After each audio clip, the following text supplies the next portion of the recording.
Hello? Hello. Everybody, happy Monday. Happy Sim Update 4 day. Yeah, right. And welcome to the start of another week. Janie Mac, that came out of nowhere. It's now released, Sim Update 4, and we're going to take it for now a bit of a jaunt this evening. Let's see how it behaves, see how the old performance is. Right, this is exciting, but you're all very welcome along. Part 3. Tonight, we step into one of the most volatile, one of the most dangerous and transformative, English is hard, chapters in our 10-part journey. This, a moment when France was tearing itself apart. A young artillery officer, well, found himself swept into history's path. You see, the salons of Paris, well, they're buzzing with rumours, the streets echo with the chants of revolution, and the old world of silk, privilege and powdered wigs, well, it's crumbling into dust. And somewhere in the middle of it all, buried beneath mountains of bureaucracy, political chaos, and the smoke of a nation eating itself alive, stands a determined young lieutenant from Corsica, staring toward a future he can barely imagine. This is not the confident general history remembers, not at all. This is not the emperor in the great quote. This is a refugee, a mathematician, a misfit, a man caught between the collapse of an old order and the birth of a dangerous new one. Tonight, we follow the road that brings him from the quiet barracks of provincial France to the very edge of a storm. Storm that will shake cities, defy nations, and indeed forge a legend. As we fly across the rolling fields of Burgundy, over the cliffs of the Alps, and the shimmering coastline of the Mediterranean in the beloved, gorgeous-looking A-1 Skyraider from Miltech Simulations and Blackbird Simulations, where we're going to trace the same path. From the calm skies to, well, gathering thunder. The moment before everything changes, this is it. This is the spark before the fire. This is part 3 as we visit Toulon. You see, it's all happening now, lads. Our route tonight, we're going to start off here in Dijon, Lima Foxtrot Sierra Delta. Then we're going to make a stop over near Chambray, Lima Foxtrot Lima Bravo. Then it's down to Marseille Provence, Lima Foxtrot Mike Lima, until finally we head over near Toulon at Lima Fox Tango Hotel. We're going to be using the Southeast Asian servers along with some JoinFS and Skynet, and it'll be right. We'll see how it all goes. With Sim Update 4, also they just pushed out an update for Flow in the last 20 minutes. Not sure if it's a game-changing fix. It's more quality of life fixes, so if you don't have it installed, I wouldn't worry too much, but you'll have about 6.5 minutes between now and us taking off. Yeah. Now, anyway, I was going to stream yesterday, but I got very busy on Saturday painting, right? We went down to Limerick early bell Saturday morning, got the few bits and bobs that we needed, got back to the house, Murph Manor, and proceeded to paint the living room, which isn't fully done yet. It's taken 3, even 4 coats of paint. Oh, Jesus. Rolling. And then I said, right, to the missus, you're vertically challenged. You work on the skirting boards and the cutting in. And then I realised the top cutting into took very long, very, very long. But we got a good bit done. So I've a little bit of the ceiling left to do. I've 2 walls, well, a wall and a bit to do, skirting boards to do, and then the doors. And then that's the sitting room done, you see. And I moved the telly as well. It's been flat out. This home decoration stuff, I'm the most opposite of DIY handiness. Like, I'm absolutely useless when it comes to DIY, right? I mean, I just arrive and look good wearing fancy Christmas merchandise. Check it out, flightsimtees.com. Right, the perfect gift. You want to get on that? I'm not breaking me zip. Right, but you need to grab those. And if you do, we'll use this little code here, look. Where is it? Sure, look, I mean, there's skills being deployed here, lads, you know.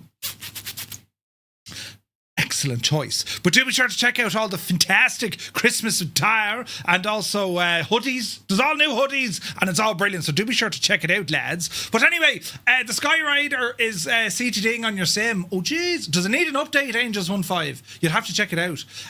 So we're in uncharted territory, right? Sim Update 4. It's been in beta for quite some time. This version has been in beta for quite some time, but I suspect no one has been able to, push this in a fairly large group flight. It just doesn't happen. So that's what we're going to do tonight. Tonight, we're scientists. Yes, we're out to learn stuff and things. And,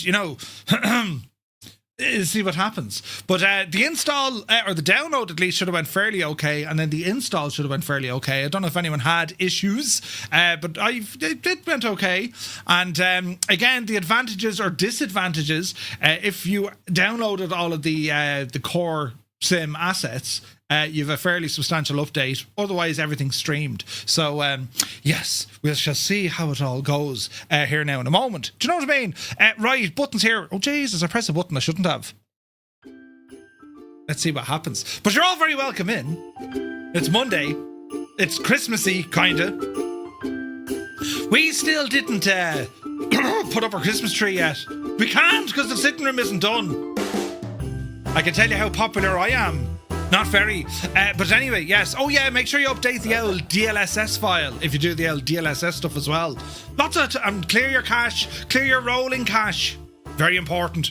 Now, anyway, welcome in. Happy Monday. Hope you had a great weekend.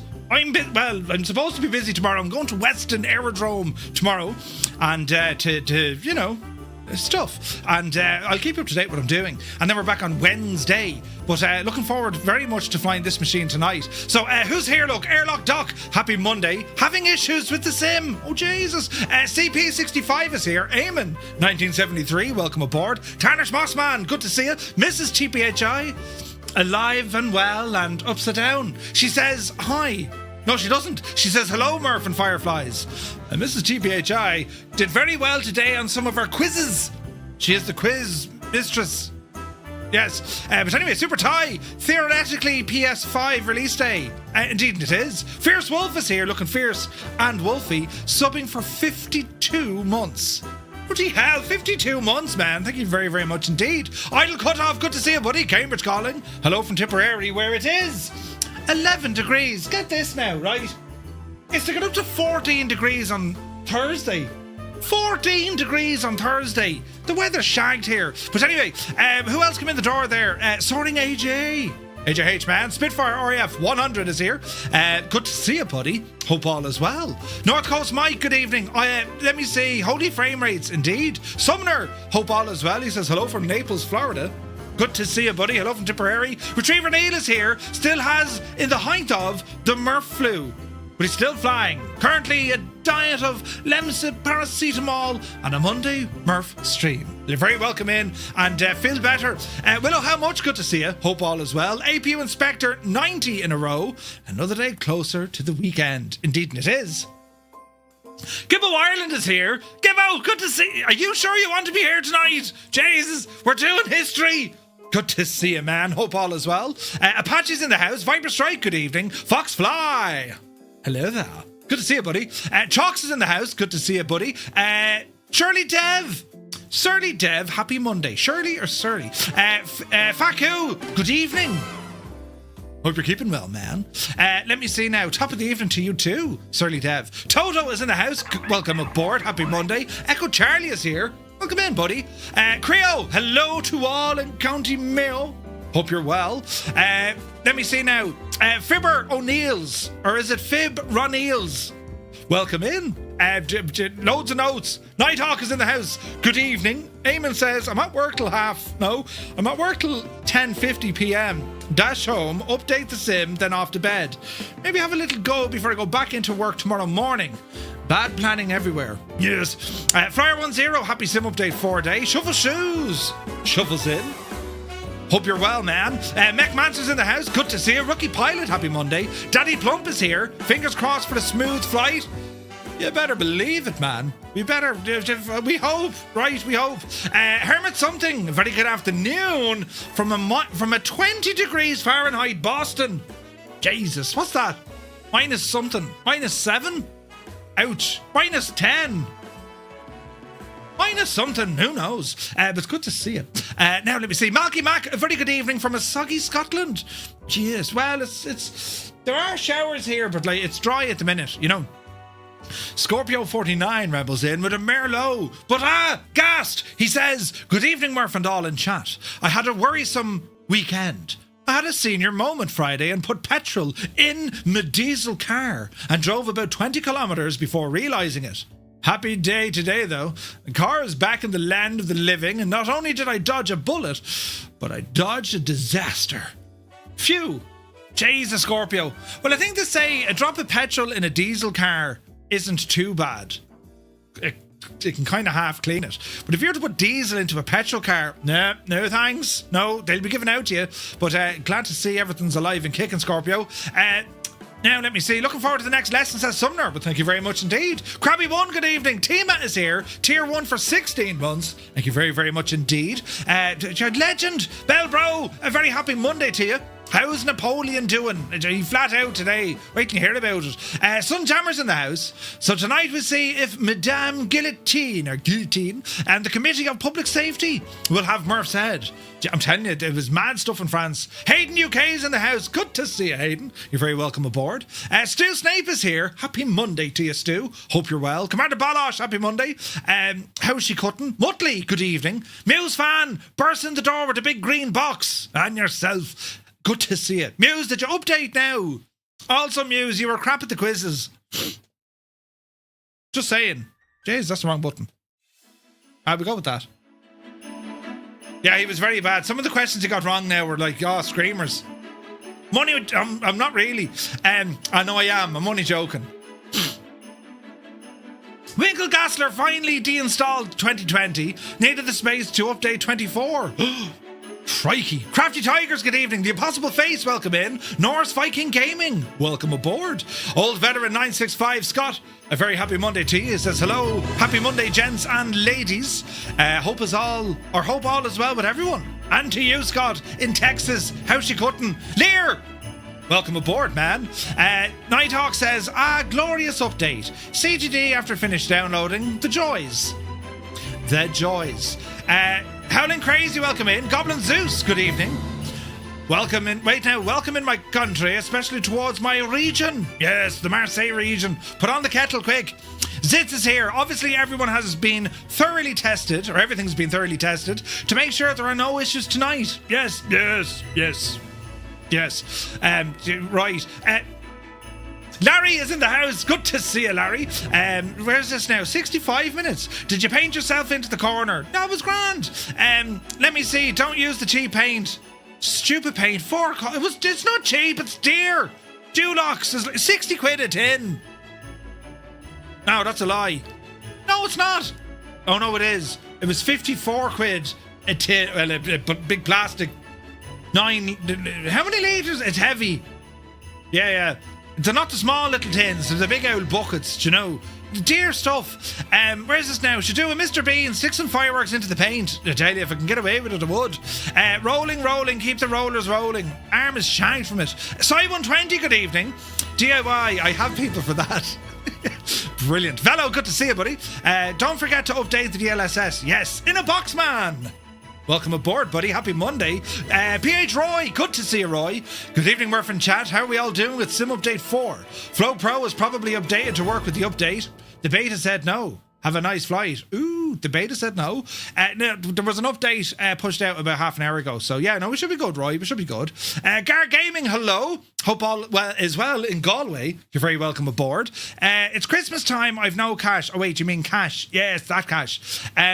For that much paint, maybe you should live in a stone cottage. You know, with the stones on the inside. Yeah. Sky King is here. Good to see you, Sky King. Hermit, I can't change the interior walls of my house. It's hard enough trying to, hang a picture. You know what I mean? But I see what you're saying. Piku, good evening. Mr. Minimite is here. Captain Cocktail, hello from Las Vegas. Hello from Tipperary. Minus 12 degrees here, so I wouldn't complain. Jesus. Unlike everyone else, I just came for the intro. Come on, Givo. Rob MCR, 58 months. Thank you very, very much indeed, Rob. Good to see you, buddy. Big Al is here. Welcome in. Cyrus T, the man of teal. Welcome aboard. Happy Monday. Zybok Doc calling from Denmark. Hello from Tipperary. Hope you're well. Where's this now? Kozaki Flyer. Wolf. The dogs are out. Ooh, I wonder what you're flying. Blue Cobra, good evening. Hello from Western New York. Hello from Tipperary. You're very welcome in. There seems to be an issue with the multiplayer sounds when in the cockpit. I can't hear anyone, but when I view the outside, on with Tyler at the minute, so he's aware. Ooh, right. Is that for this aircraft, Stu? Interesting. Stick Figure, hope you're well. Where is this now? We're over here, look. Strap 21, Ola. Vince C is in the house. Flying tonight. Happy Sim Update 4 day. There shall be no CGDs here. Nope, indeed, not a one. Proby Pete is here in Arizona. Good to see you, buddy. Hope you're well. Malky says, I once laughed myself silly at the local police detectives putting a full tank of diesel into a petrol car. Oh, wait, what? And yeah, Sims updated. Hopefully it's not broke. No one asked you. Come on, Muse. Andy Brown is here, just lingering. Got to be up at 3 a.m. for work. Andy, I hope you're well, buddy. We need to go for pints again. I'll ramble over that neck of the woods. They were nice pints. They were lovely pints. In fact, all the pints were lovely. Do you know? 98 Vulcan, good to see you, buddy. Where are we at now? Jimbo Stream, welcome in. Keen Lafford, care calling. Hello from up the road. Good to see you, Keen. PQ says the last NVIDIA driver wasn't compatible with Vulcan. I've heard a lot of issues with the latest NVIDIA driver. I would roll back or just stay away from it for the moment. Do you know? Two Dogs, greetings from Wisconsin. Hello from Tipperary. Who else come in? P.S. Mirandai. Hello there. Hope you're well. Where is this now? 14 homes lost nearby in a bushfire, says 98 Vulcan. Jesus, no way, man. Central Coast, New South Wales. 14 homes. Oh, that's terrible. I'm pleased with Sim Update 4 so far, but I haven't fixed the shagging aliasing issue 90 series cards have flying at night time. I'm not even aware of that issue. I'll have to look at it. You know, Gun-Ho Guy is here. Good morning. Could be just this one. I'm on troubleshooting duty during the stream. I'm reporting back. Ooh, good man yourself. Phoenix Flights, good evening. I just put some puppets on eBay, hoping someone will take them off my hands. Some puppets? What sort of puppets, you say?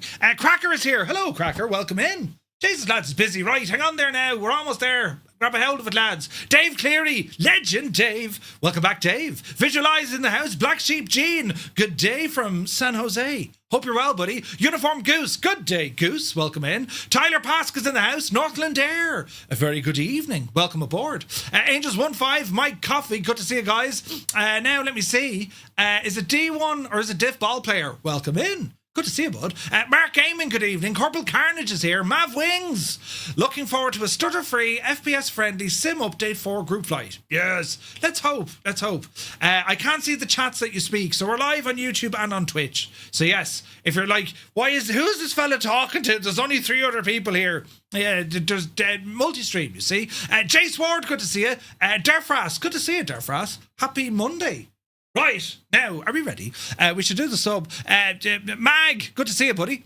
Most multiplayer aircraft are invisible for me, just tags. They're off to a flying start. Yes. Right, hang on. We'll press some buttons and see what happens, will we? Right, now, come on over here now where things, Jesus, are a little Dreamy, bit sleepy, nighty, snoozy, snooze. where things are a little bit more loud and... my lights are working. They stopped working earlier, but now they're working again, you know. But yes, so you're all very welcome in. Happy Monday, guys. This is the machine in which we're going to be flying with this evening. The A-1 Skyraider from Miltech and Blackbird. And over 3,000 of these aircraft were built between 1945 and 55, I think. Something around that. About 10 to 12 years operation. Phenomenal aircraft built by Douglas, the Douglas Aircraft Company, and same guys who built, of course, the DC-3 and the DC-6 and so on, right? So very, very nice. Who's the possessed player in black? We couldn't tell you. We couldn't. There's many. Oh wait, him.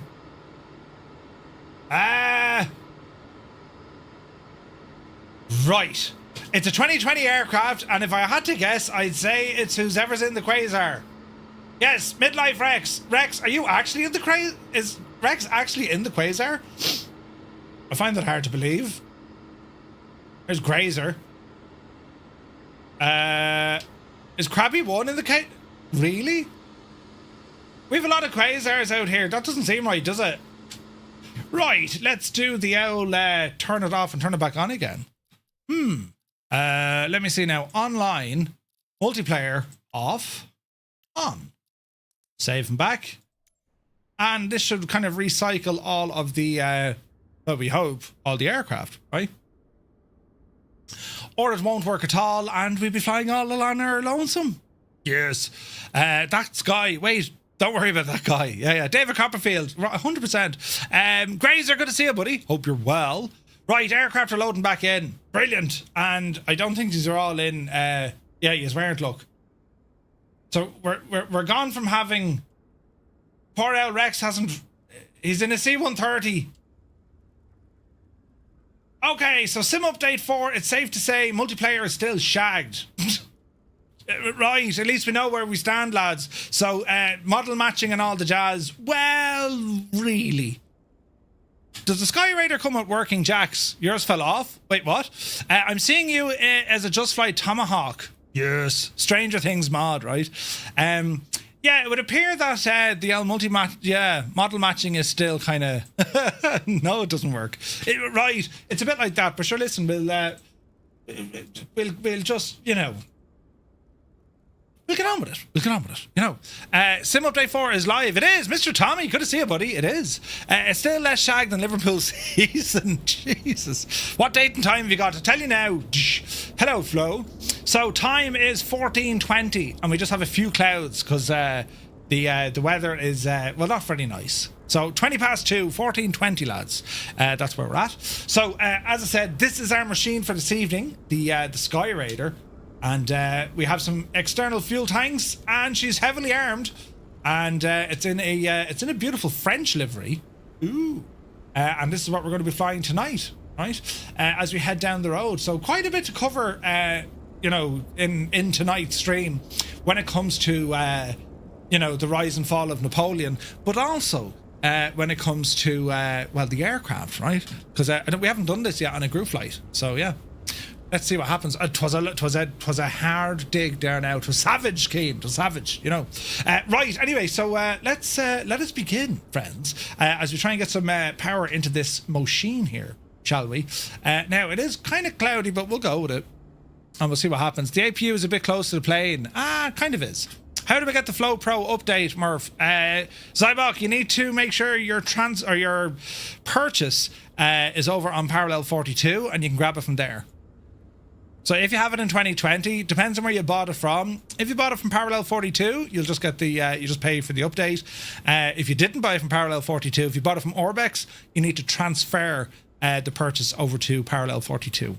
All right. So before we get going, external power, and we can turn on our battery and generator. There is some life into this machine. So over on the left hand side, we're going to open up our oxygen control. Going to put our fuel tanks to main. All right. We have a prop. We have a throttle. Mixture's already set to rich. What else do we have here now? I've already removed the ground elements. Got our canopy closed. Lovely hurdling. What else do we have up here? Gear handle is in the up position. Mags we can put to both. Water injection, leave it off. Beacon audio, that's controlling our engine damage. We'll leave that on. Compass control, leave it be. Speaking of compasses and lights, we're going to go ahead and turn on our gun sight, or gun light, right? Flight plan map. Hey, flight plan map. Uno momento. This is where we're flying. So we're using the new European VFR charts. Absolutely savage from Navigraph. So we're going to be taking off out of Lima Foxtrot Sierra Delta Dijon Longvic, and we got a 103 nautical mile run down to Chambray. Quick stop there. From Chambray, then it's down to Marseille Provence, and from Marseille Provence, our final stop is over here at Hyères, but we're going to be touring in and around this neck of the woods, which is Toulon. This is where the battle took place. That is where we're going to spend a bit of time circling around, looking at the battlefield, looking at all the different positions. So that's what we're doing. Bin Man, welcome in. Willow, how much? Thank you very much indeed. 25 months. Cheers, buddy. Flinicky, good to see you. How's Sim Update 4? Yeah, it looks pretty solid so far. Not much change to multiplayer, but it's working. It's working. Okay, so close that. We've already loaded the aircraft. Gun sights, they're all grand. Come over here to the right side. Go ahead and get some internal lights. We don't need to fold the wings, but there's your wing fold. If you're going to be doing carrier ops and all the jazz, right? Try changing multiplayer to simplified, says Willow how much. I think all simplified does. Simplified just loads in a lower detailed model, I think. Doesn't it? I'm almost certain that's all it does. Well, let's have a look, will we? We'll try it. Sure, we'll do it live. Let me see. Online. So multiplayer replications simplified. Resume.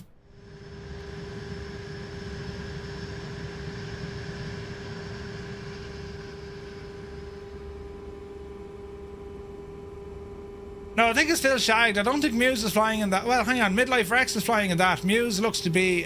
maybe it is. All right.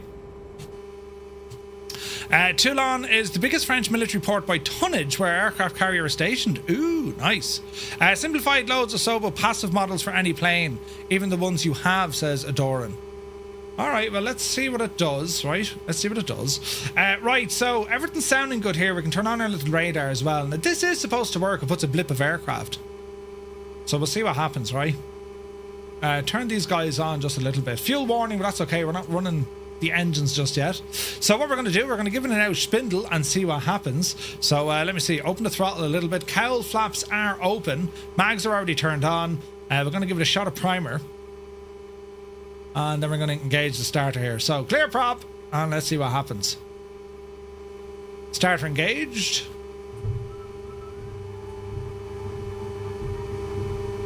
We have sounded.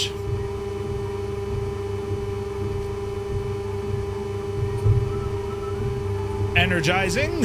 RPM coming up.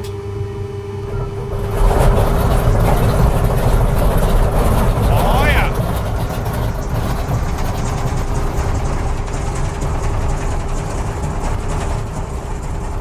RPM looking good.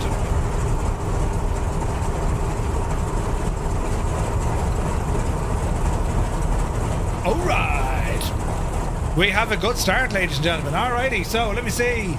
Inverter, C adjuster, no. Fuselage lights are good. Compass lights, good. What do we want here? Onto voice. TR.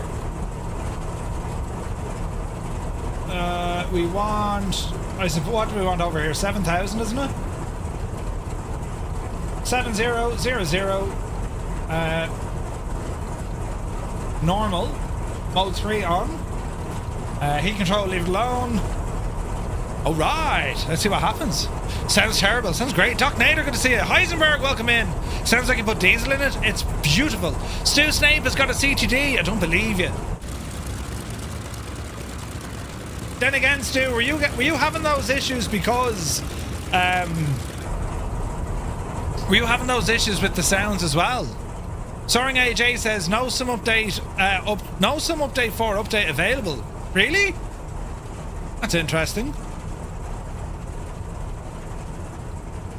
Interesting. So this is the A-1 Skyraider from Miltech and Blackbird. It's very pretty. Very nice machine. Get rid of the gun sight if you want, but we want it. So we're just going to taxi forward here. Take your time. Notice new settings and graphics says seatbelt visibility. Yeah, it's just another thing you can kind of turn off to save some FPS. Not that I knew drawing or seatbelts would be an issue, but there you have it, lads. A Sobo passive aircraft. I reckon we're going to get a lot of those tonight. We'll see how we get on, right? FPS is... oh, Jesus. It's 110. Which I suppose isn't terrible on my side. It's trying to get to 120, which on the ground that's pretty good, right? What was your last FPS? About 90 to 100, so she's up a bit, Zid. You had to update your PC. Ooh. Alright, so we're just going to taxi straight ahead. The runway's up here. Man alive, this is some machine, isn't it? It's some machine, this plane. Now we're going to wait till we get a little bit airborne. Just the lighting's kind of crap looking, isn't it? Hang on a second. I was saying 1420, but hang on, hey. Come back here to... there, we're cooking now. Look at that. 12 o'clock in the day, lads. Oh, 'tis a far nicer setup. Merv, you're still on simplified. You'll see a lot of passives. Adoring, yeah. Well, we'll see what the advantages or disadvantages are, you know. Hey, Attack, good to see it. I think it was this. Wait, I think this was in flight of the intruder when they were being rescued. Oh, really? Ooh. How easy is that new flow? Oh, flow is brilliant. Flow, although, like, it's missing a lot of core features that I liked. Now, when I say core features, it's not their fault. Asobo hasn't given them access to it. So, being able to call up options that are buried in the game options, you have to still go back into the menu, which is a pain. Total pain, you know. But sure, look at Daddy Plump is in a glider. Yeah, that'll do her. Brilliant. Alright, let's get ourselves lined up, y'all.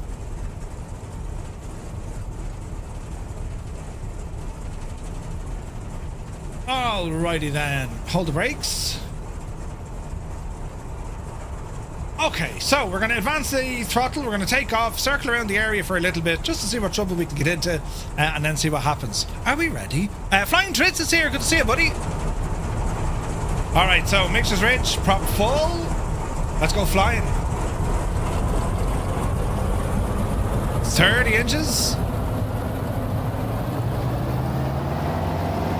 And let's go. Takeoff power set.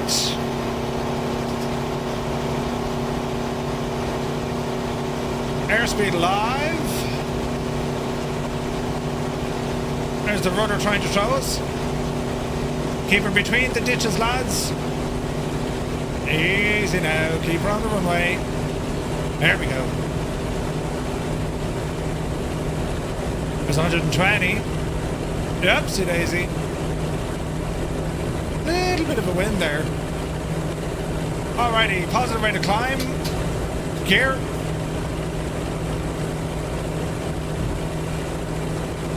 Watch the manifold pressure. Watch the RPM. Ease back. Level off a bit. 150 knots. Add in a little bit of trim. Samu's going to get it for Christmas? Nice. Stu Stape, another CTD? What have you got running, Stu? It's not liking something. I would go back with an L vanilla state. Alright, left turn. Easy now. Speed is good. We're going to try and hold it in around 200 knots. Alright. Easy now. As we circle around the field, let's get some eyes on. So lads, if you're currently flying with us on the Xbox, press 1. PC pilots, press 2. If you're on JoinFS, Skynet, or JoinFS and Skynet, you press number 3. And for everyone else, yes, it's number 4. And well, let's see what happens here. It works. Hello Fireflies, welcome to the Flying Circus. We live stream Monday to Friday, 2000 Zulu time, right here.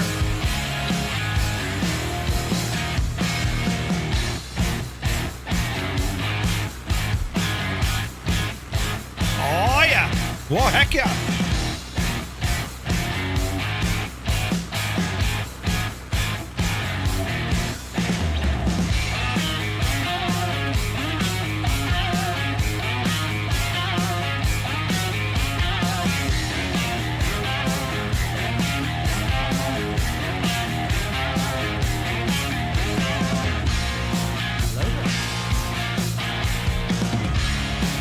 Sparker 1, welcome aboard.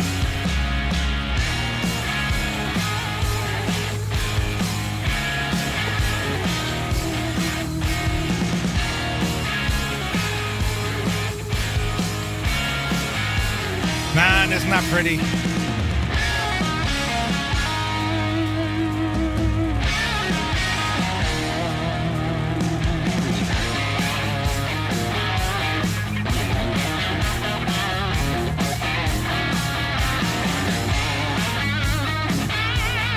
Gorgeous machine, isn't it?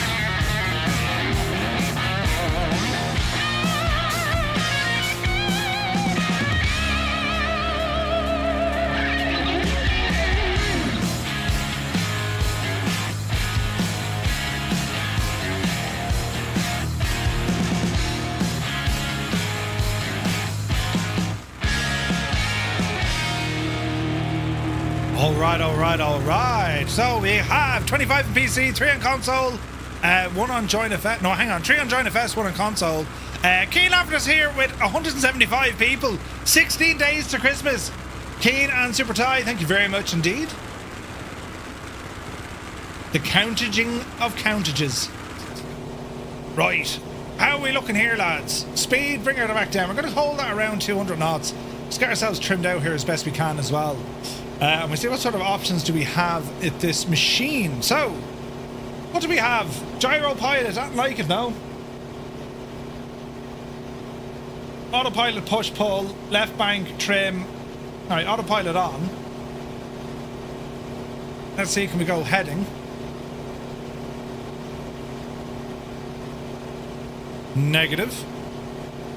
Okay, so what exactly can she do in autopilot? Can it level? No. It can alt hold.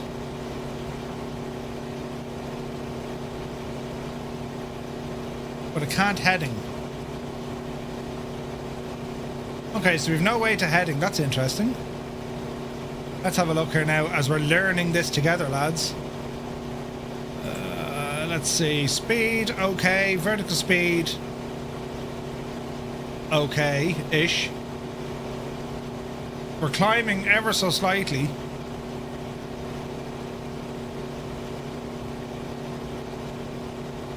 I wonder, can we override this now using the old fancy gadget? Let's see, lads. It does pitch, hold and roll, that's it. Flight sim max, sweet, okay. Well, let's see what we can do here using the GTN, right? We could be lucky, lads. We could be insanely lucky. Chris Van Halen, good to see you, Chris. Hope you're well. Right, put you up here now for a moment. And let us go to utilities. Go back one. Let's go to autopilot. So autopilot is on heading. Okay, it doesn't want to hold. What about GPS or nav? So if I were to put in a heading of, I don't know, 158.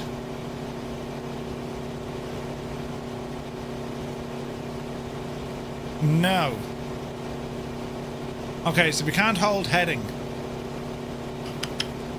Alright. Let's see what we can do. So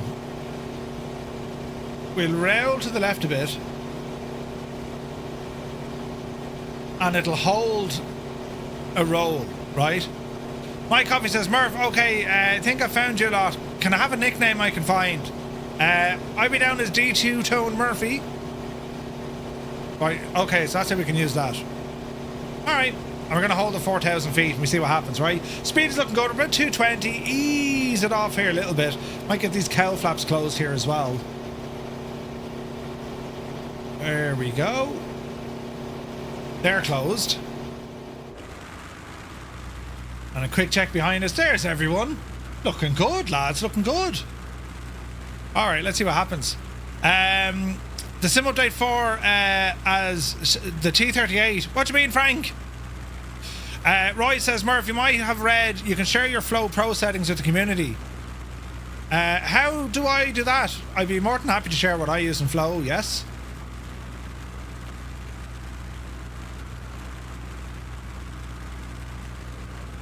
One Flow share exe located in the community Pro tools create a restore. Is that what it is?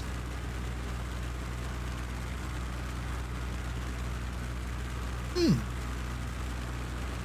229 an hour 44, yeah. Well, we're using kind of basic models here just to see how it all behaves, but we should be alright. We should be alright. Famous last words, you know. Right, let us get ourselves just correctly on course here. So we want to go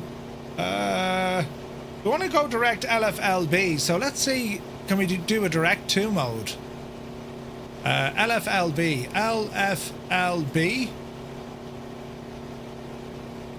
Enter. Activate. Utilities. Autopilot. Nav. GPS. Huzzah! She follows GPS. Brilliant.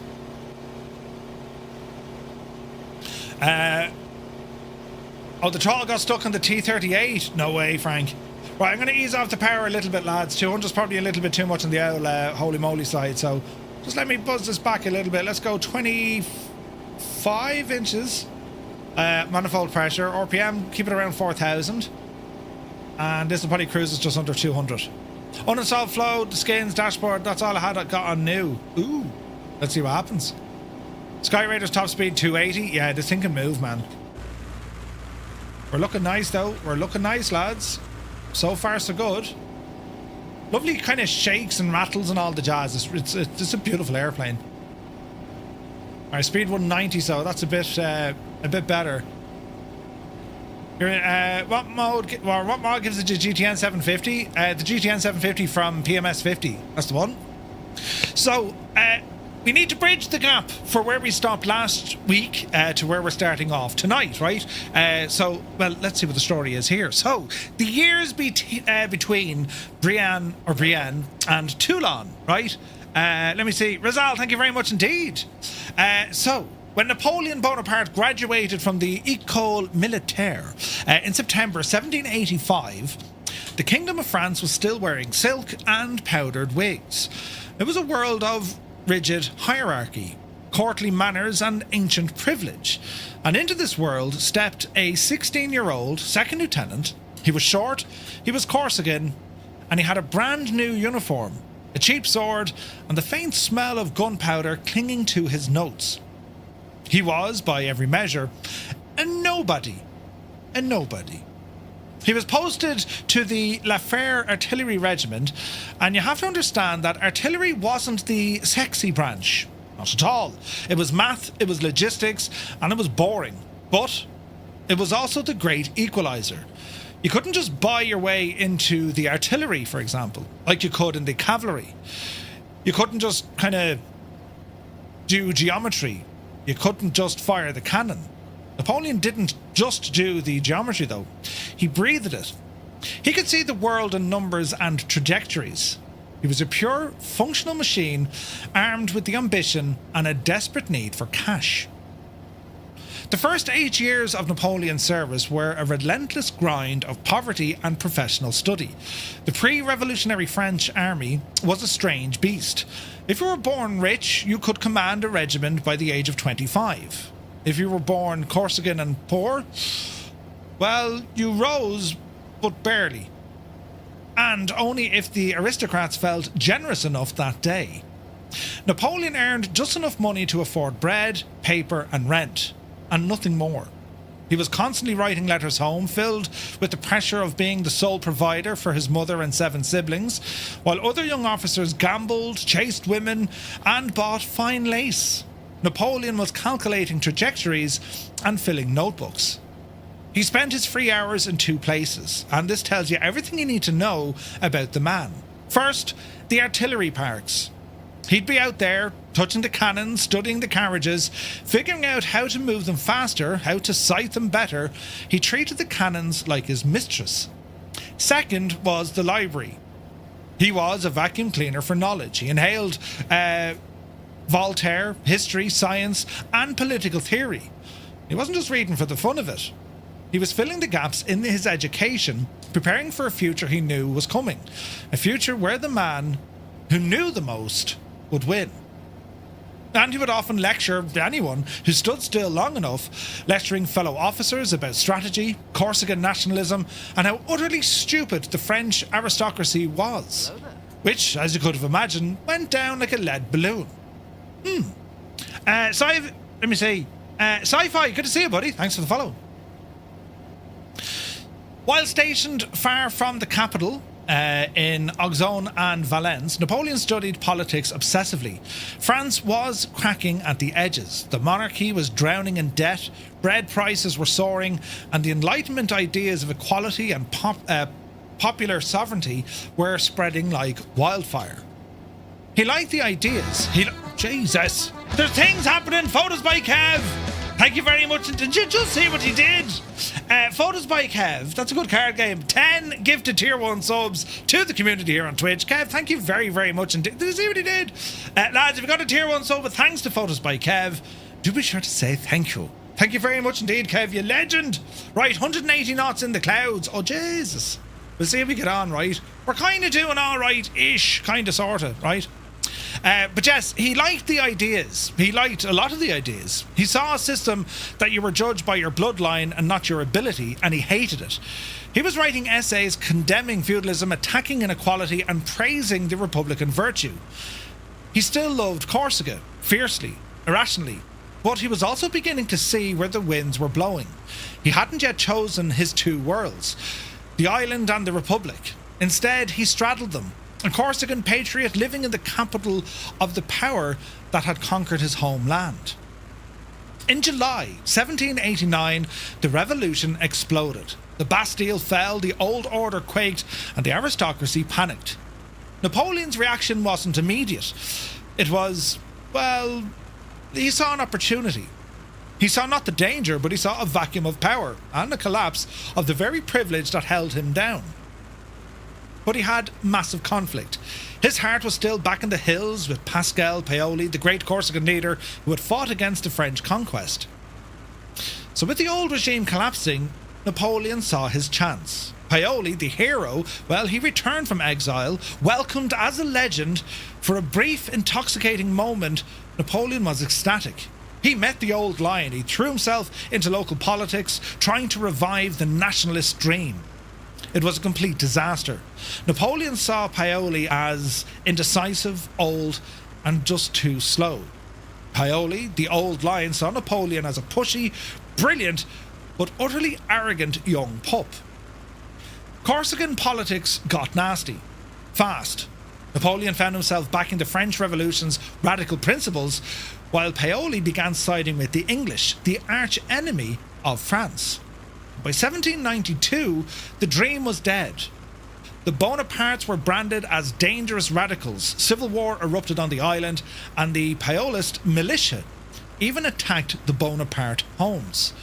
The family was forced to flee. Letizia and the children scrambled into the mountains, narrowly escaping capture, and Napoleon, the young officer, was now a hunted man in his own homeland. He finally escaped capture twice before being smuggled onto a small merchant ship. The entire family, homeless, penniless refugees, fled to mainland France, landing near Toulon in June of 1793. This was the break. The final brutal snap. Napoleon stopped being a Corsican who served France. He became a Frenchman, forced and forged by necessity. While his family were being chased through the olive groves, France was very much imploding. Napoleon visited Paris and he saw the horrors firsthand. In August 1792, he watched the mob storm the Tuileries Palace, slaughter the King's Swiss guards, and paraded severed heads on pike. He saw King Louis XVI completely humiliated. His reaction was chillingly pragmatic. He did not denounce the revolution's ideals. He denounced the king's incompetence. He said with cold clarity that the king should have mowed down a few hundred of the crowd with cannon fire. He condemned Louis's weakness for failing to defend his authority. For Napoleon, a ruler who cannot defend his authority deserves to lose it. He wrote to his brother Joseph, "France is heading towards a storm that will sweep everything away." But for Napoleon, that storm wasn't just danger. It was an open door. The aristocratic officers, the men who used to sneer at his accent, had all fled, defected, or been guillotined. The new French Republic was desperate for trained leadership, and here was a young artillery officer who was brilliant, utterly loyal to the Republic, and had nothing in his background that smelled of privilege.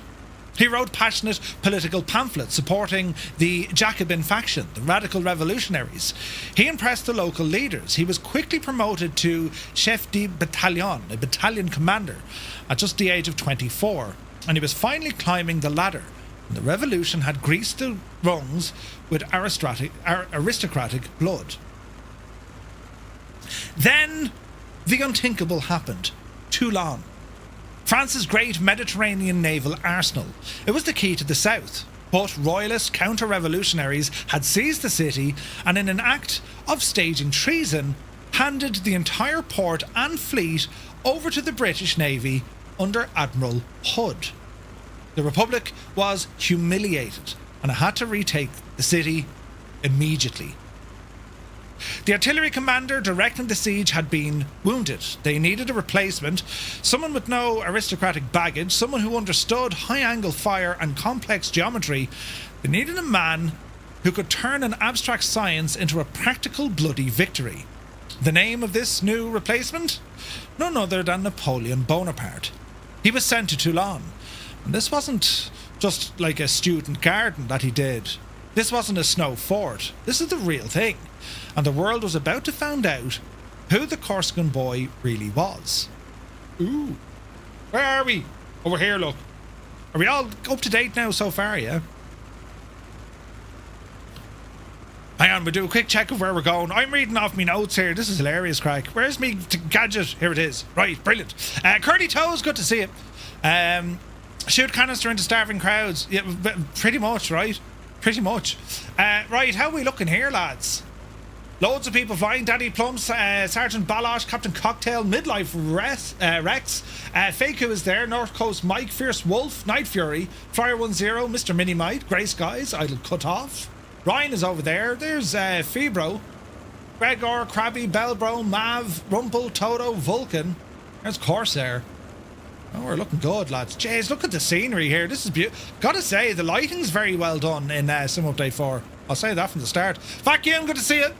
I'm catching up. 140 FPS so far. Woohoo! And yourself, Stu.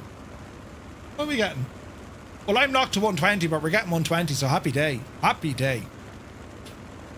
Right, we're all with ourselves now for the moment. We're halfway to our first stop. I continue. To understand Napoleon's rise, we have to understand the inferno that he walked into and the French Revolution, right? Because this is what created that power vacuum for him. Without that, there was no need to call him in. There was no need for anything, really. The revolution kind of caused all the crack, right?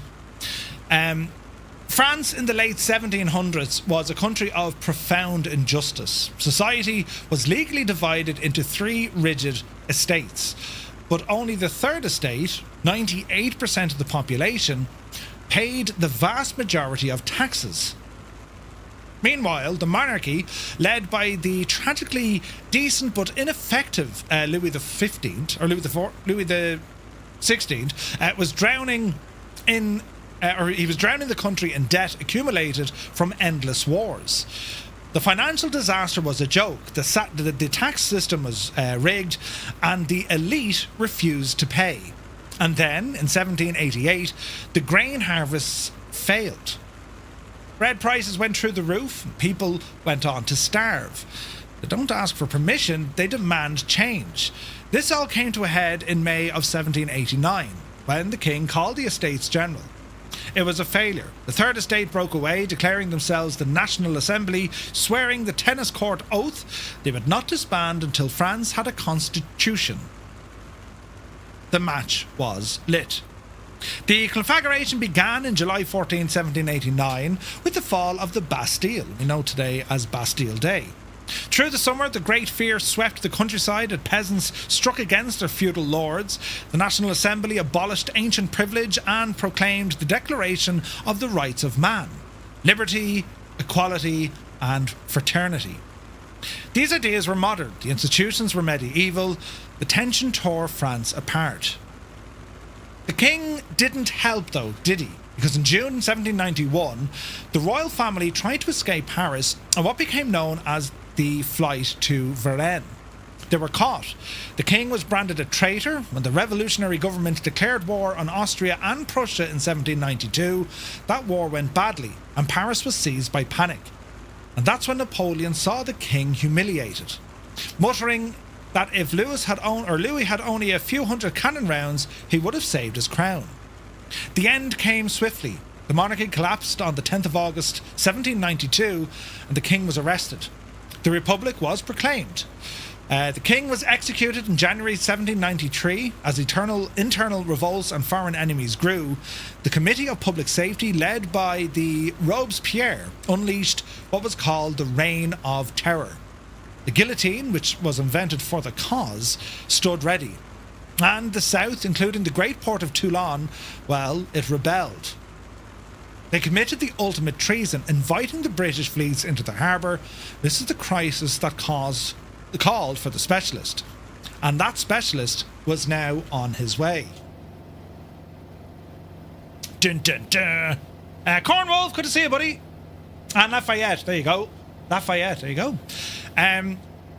So we know what the story is now. As we're approaching this region, as Napoleon did, kind of from Paris, he's now working his way down to get to Toulon because, well, under Admiral Hood, the British have been given the port of Toulon. They're now there, and it just didn't go terribly well, right? So Napoleon is on his way down. Not tried or tested in the field. He hasn't proved anything to anyone. He's just a name. He just happens to be, he's kind of good at the owl artillery. Send him down there to do this job, right? So that's kind of where it's at. So by the summer, France was no longer France in 1793. The monarchy at this stage had fallen, the guillotine had risen, and the revolution, unpredictable, uncontrollable, and impossible to reason with, had become the engine driving the nation forward like a runaway carriage careering downhill with nobody holding the reins. Napoleon Bonaparte, the artillery officer, swept along in the same current, not by choice, but of course by opportunity. So, we will continue this in a moment, because you have what was called, you know, the madness of 1793, and then even before Napoleon got to Toulon, the refugee captain, right? But we'll get to all of that here now in just a moment. But we'll get a landing done. Need 5,000. Yeah, we'll see how we get on here, because we might do a bit of jiggery pokery in this plane. You know what I mean? Cornwolves, great to see you, bud. Hope all is well.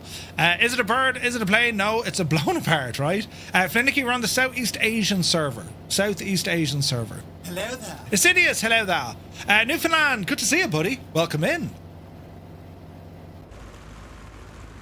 I think we're looking good. Speed is 1.6. Oh, look at the views. Speed is 165. And we're going to be heading down to Chambéry here now shortly. There's another lake ahead of us. It's just beyond the next lake. This is looking terribly, terribly nice, isn't it? I mean, come on out of that. Where would you get it? Absolutely gorgeous. Now, Boston Alv, is some update 4 better with multiplayer? Can't wait. It's certainly, well, I think it is. I don't know if it's the you know, placebo effect, but frame rates and all the jazz, I think it seems to be going okay. Model matching, they still haven't fixed that. What can you do, right? But I think it's working fairly okay. What do you think, lads? What is the old what's the verdict so far? Happy, not happy? Man, this plane is so good, isn't it?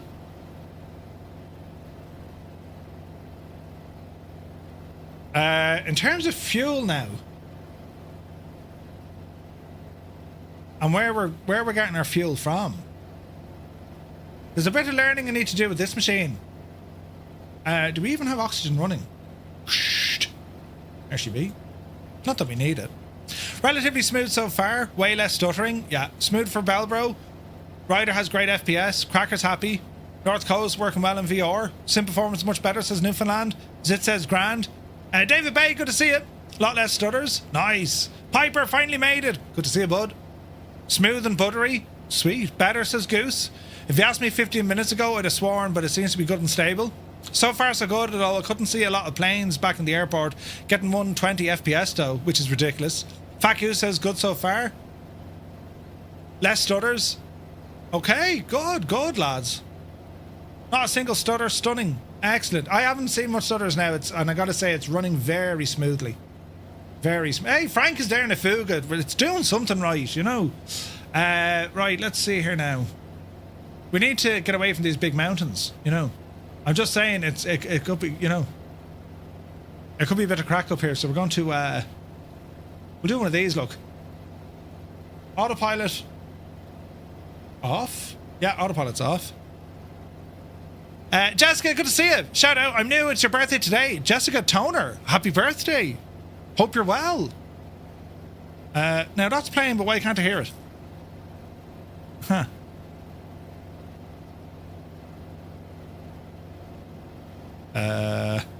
Yeah. And yeah. Try it again, Murph. Oh, yeah. Oh, yeah. Look at the view, lads. Look at the view.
What a machine this is.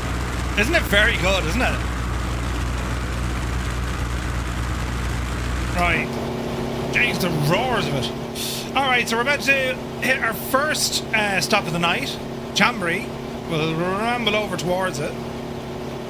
And it's over this way a little bit to the left. I gotta say, the clouds are looking great, aren't they? The FSR, yeah, you can update that as well. Definitely worth a shot. Alright. There's that lake over there, so left a bit, lads. Yeah, the lighting is superb, I think, isn't it? And the clouds, Jesus, lads. And hopefully everyone's getting the same, you know, smooth performance. No, well, a lot less stutters. I mean, that is what we hope is going to be the order of the night, right?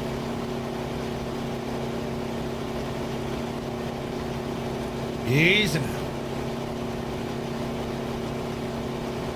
Actually, I think I have a 9 series card you can force it to do FSR in the control panel, can you? There's Fierce Wolf. Could you imagine the crack now someday when they actually make this work, you know?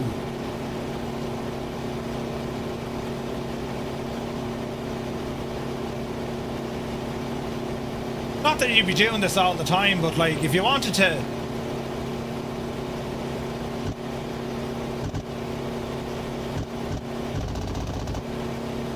It'd fierce handy, wouldn't it be?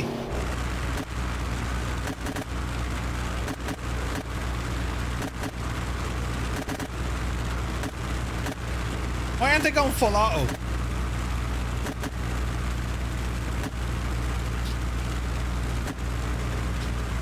I need to fix that button, lads. There you go. Muse is getting butters now. No way. Savage stuttering. No way, Muse. Serious. Alright, what's the speed?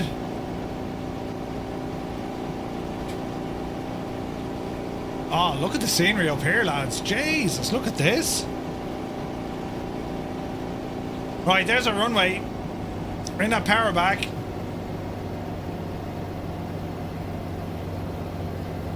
It's just while loading in the other airplanes. Just a few. Hopefully it's not loading everyone in. Muse, did you try put them on that simplified mode? Roy, really nice. This airport, Lima Foxtrot, Lima Bravo is our first stop for tonight. We'll fly straight in. So what's the speed now? Dropping in 190. Easy.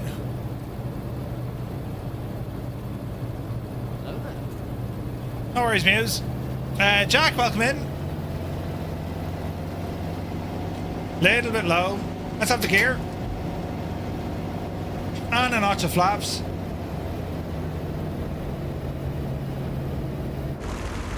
Oh man, what a machine this one, look. The Douglas Skyraider. The same guys who built the DC-3 and the DC-6. Yeah, good call, Sky King. Muse, maybe double check your turbulence settings as well, just in case to turn something on. And turn off your seat belts. Instant 100 FPS. Alright. Let's get those cowl flaps open. And we'll try and just bring this one in for... I don't think I've landed this plane yet. Jesus. It's going to be brilliant. Oh, there's a stutter. Easy now. Easy now, Jemima. Speed brake. 120. Easy. Dreamy, sleepy, nighty, snoozy, snooze. The man is back from the grid. Stu! Jesus! Watch the speed. Power to idle, hold the nose, bleed it all the way off. There's a giant 787 over there in the corner. There's a touch. Jesus. There's another bounce. Keep the pressure on the back of the stick as we come down here on the brakes. There's 60 knots, small bit of power. Easy now. Okay, successful first landing. We didn't die. Used all the runway, but we didn't die. Flaps in. And get ourselves turned around here.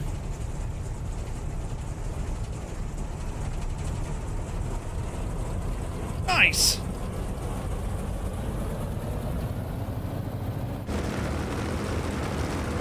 Alrighty then. First landing in this machine. Does the autopilot and flow work for this aircraft? Haven't tried it. I imagine it does though, yeah.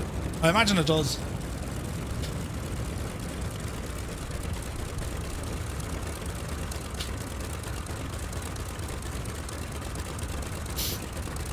And to think this is a carrier plane, right? A lot of training is needed on this Malky. I need to know what makes it tick in terms of like its speeds, you know what I mean? It's very pretty.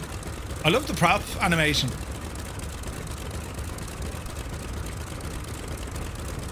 Very, very pretty.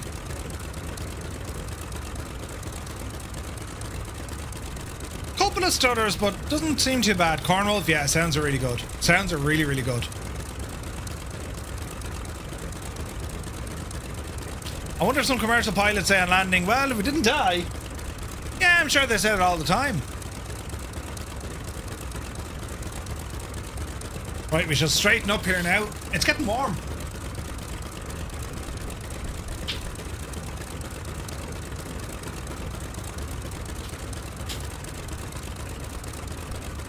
Easy.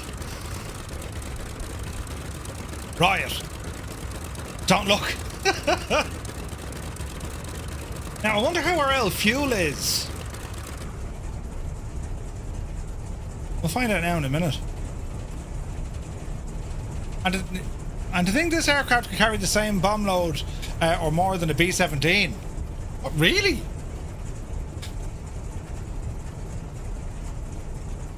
Could it? Nah, couldn't. No way. A B-17?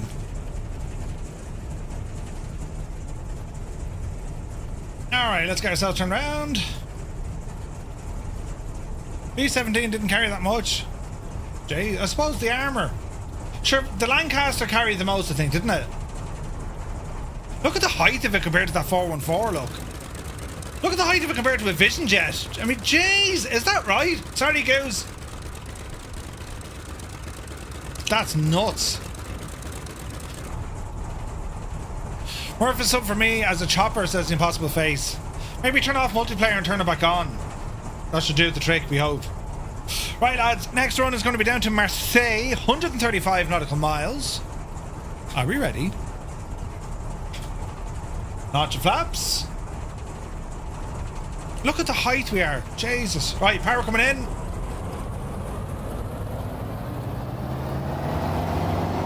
Alright. Take up power set. The needle is moving.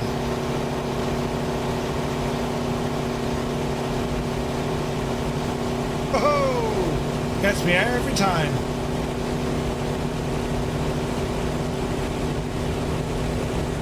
I should really turn on the L tail wheel lock. I never did that.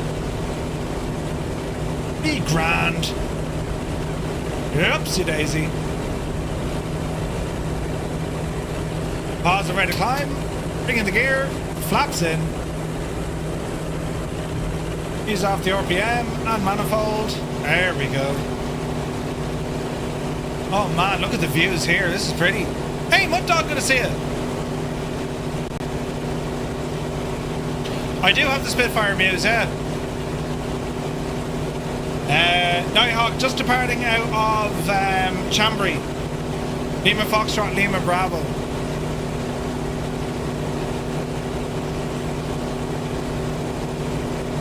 I wonder, should I turn the multiplayer aircraft onto like full fidelity?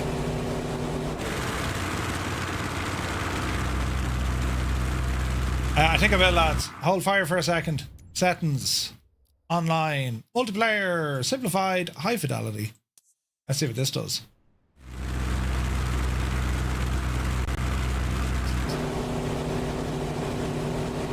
Your spit was shown as a DA42. Doing a wheelie on my screen.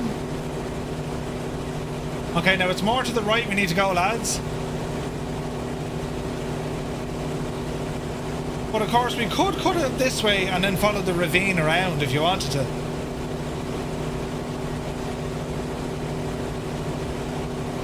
Man, the views are gorgeous here, aren't they? Look at that. Stunning.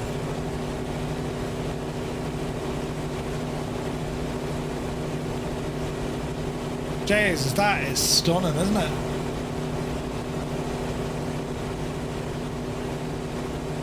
Round to the right we go.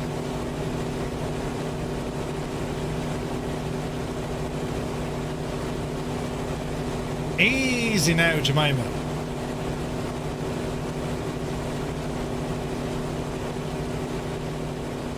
We can cut into the right here now in a moment. More flu taking over. Retriever Neil, take a fierce handy, buddy. There's a wild bell row beneath us.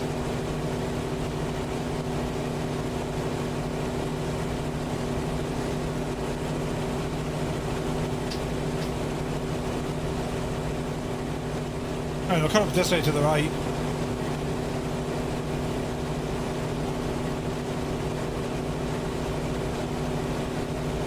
What a machine these jokes are, man. They're so good. Just look at the lighting now. Lighting is way better.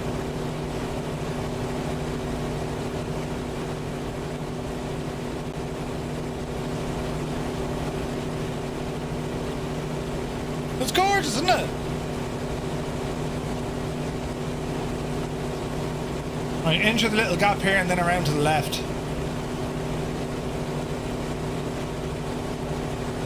Alright. Yep. We're looking decent. We're looking very decent. Right, lads, we got another head count on the way. If you're on the Xbox, press 1, or PlayStation, PC Pilots press 2, Join FS and Skynet are number 3, and for everyone else who's enjoying the flight, it's number 4.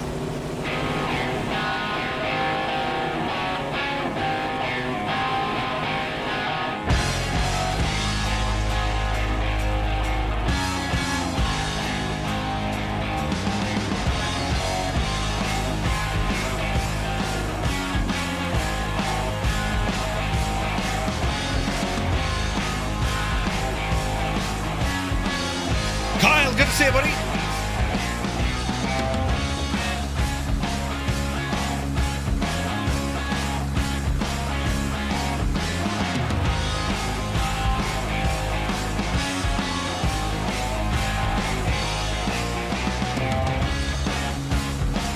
Man, it looks good.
Options assistance. Yeah, that's where you get the wake turbulence stuff. Yeah. So this is the A-1 Skyraider, a Douglas Skyraider from Miltech and Blackbird. It's very, very good, lads. It is an absolute beauty of a machine, this. So, There's buttons. Mac Vision. 16 months, man. Thank you very, very much indeed. Cheers, buddy. Alright, let's see what we can do here. We'll keep an eye on things, because we have some stunning terrain here as we look at the Alps. The lovely Alps. It's Griff. Good to see you, bud. Welcome in. Man alive. Look at that out there, look.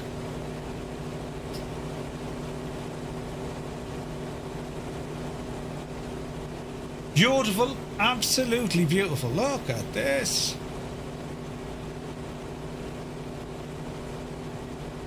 She's definitely running smoother. Definitely.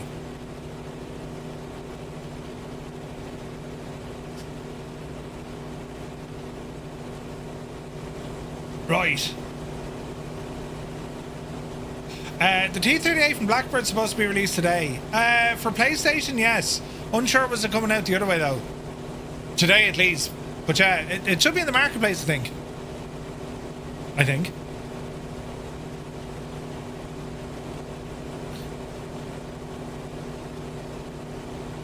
So, France back in 1793 was a nation stepping on rakes. Every time it lifted its head, something else hit it in the face. Economic collapse, civil war in the Vendée, foreign armies invading, cities revolting against Paris, and a government held together by fear and paperwork. The new republic was surrounded by monarchies who wanted it dead, and they were closing in. Inside of France, cities like Lyon, Marseille, Bordeaux and Toulon, they all rose in rebellion. Some wanted the monarchy back, some wanted moderation, some just wanted Paris to stop sending men with clipboards and guillotines. Toulon, however, well, Toulon made a choice so spectacularly bad, it can only be described as, well, mad. They invited the British in. Imagine being so angry at your own government, the one that controls your bread, your guillotines, and what, you know, you call the Royal Navy, and like, hello, could we trouble you terribly so to invade our country? That's pretty much what happened, right? Toulon was in full-blown revolt. Before he ever set near Toulon, Napoleon had already lived more drama than most men twice his age. He graduated from the École Militaire. He entered the artillery, the one branch of the French military where talent actually mattered based on mathematics and science, not noble birth. Then, as the revolution exploded, a series of unfortunate events followed him like a curse. The monarchy collapsed, his pay is chronically late, his father died, his career stalls because the officer corps is imploding. But the real disaster, of course, was in Corsica, as he went to visit to follow Pascal Paoli, turned into a bitter enemy. Like, all of this leading up to Toulon. So Napoleon makes his way to Toulon. It wasn't just a port, it was France's greatest Mediterranean arsenal. It was a naval base holding 26 ships of the line. They were the capital ships of the era. 17 frigates and mountains of military supplies. Losing Toulon would be like losing an aircraft carrier fleet, a weapons depot, and your entire southern command in one single go. So when the British fleets sailed into the harbour, some Spanish as well, flags snapped, cannons polished, officers smugly polished their wigs, Paris panicked. The convention assembled an army of roughly 30,000 men to retake the port, but armies need leadership, and leadership was in very short supply. As the revolution, as the Republican army, a glorious, bloodthirsty but entirely incompetent mess, the first generals sent to retake Toulon were chosen for their politics, not their competence. One was Catero, a former portrait artist, now commanded an army because, well, that's how the revolution worked. His tactical genius extended to painting battle scenes, not winning them. He reputedly spent time at the siege preparing sketches for his next artistic command. He understood shading, not siegecraft. The next chap was Dopé, a former doctor, brilliant with leeches, hopeless with artillery. In one glorious moment of panic, he ordered a full retreat during a minor counter-attack, leaving his men baffled and exposed. Both tried, both failed. Both nearly got their own men killed by indecision and spectacularly bad planning. The artillery commander, one of the few professionals, was wounded early. The guns were left idle, badly positioned, or firing at the wrong targets. The siege dragged on. The amateur generals were out of their depth. Toulon was a fortress on a cliff, and the British were reinforcing it daily.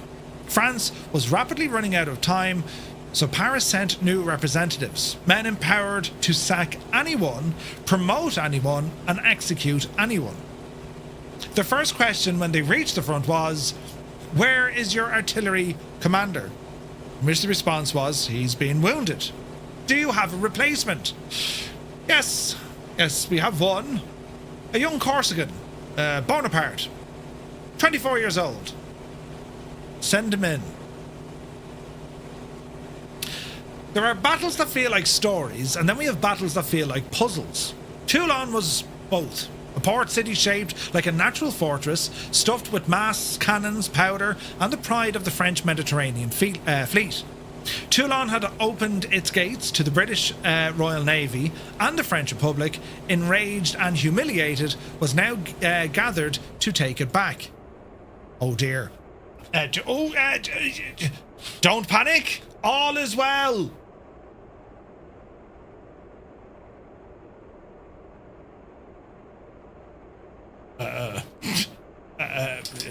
Right.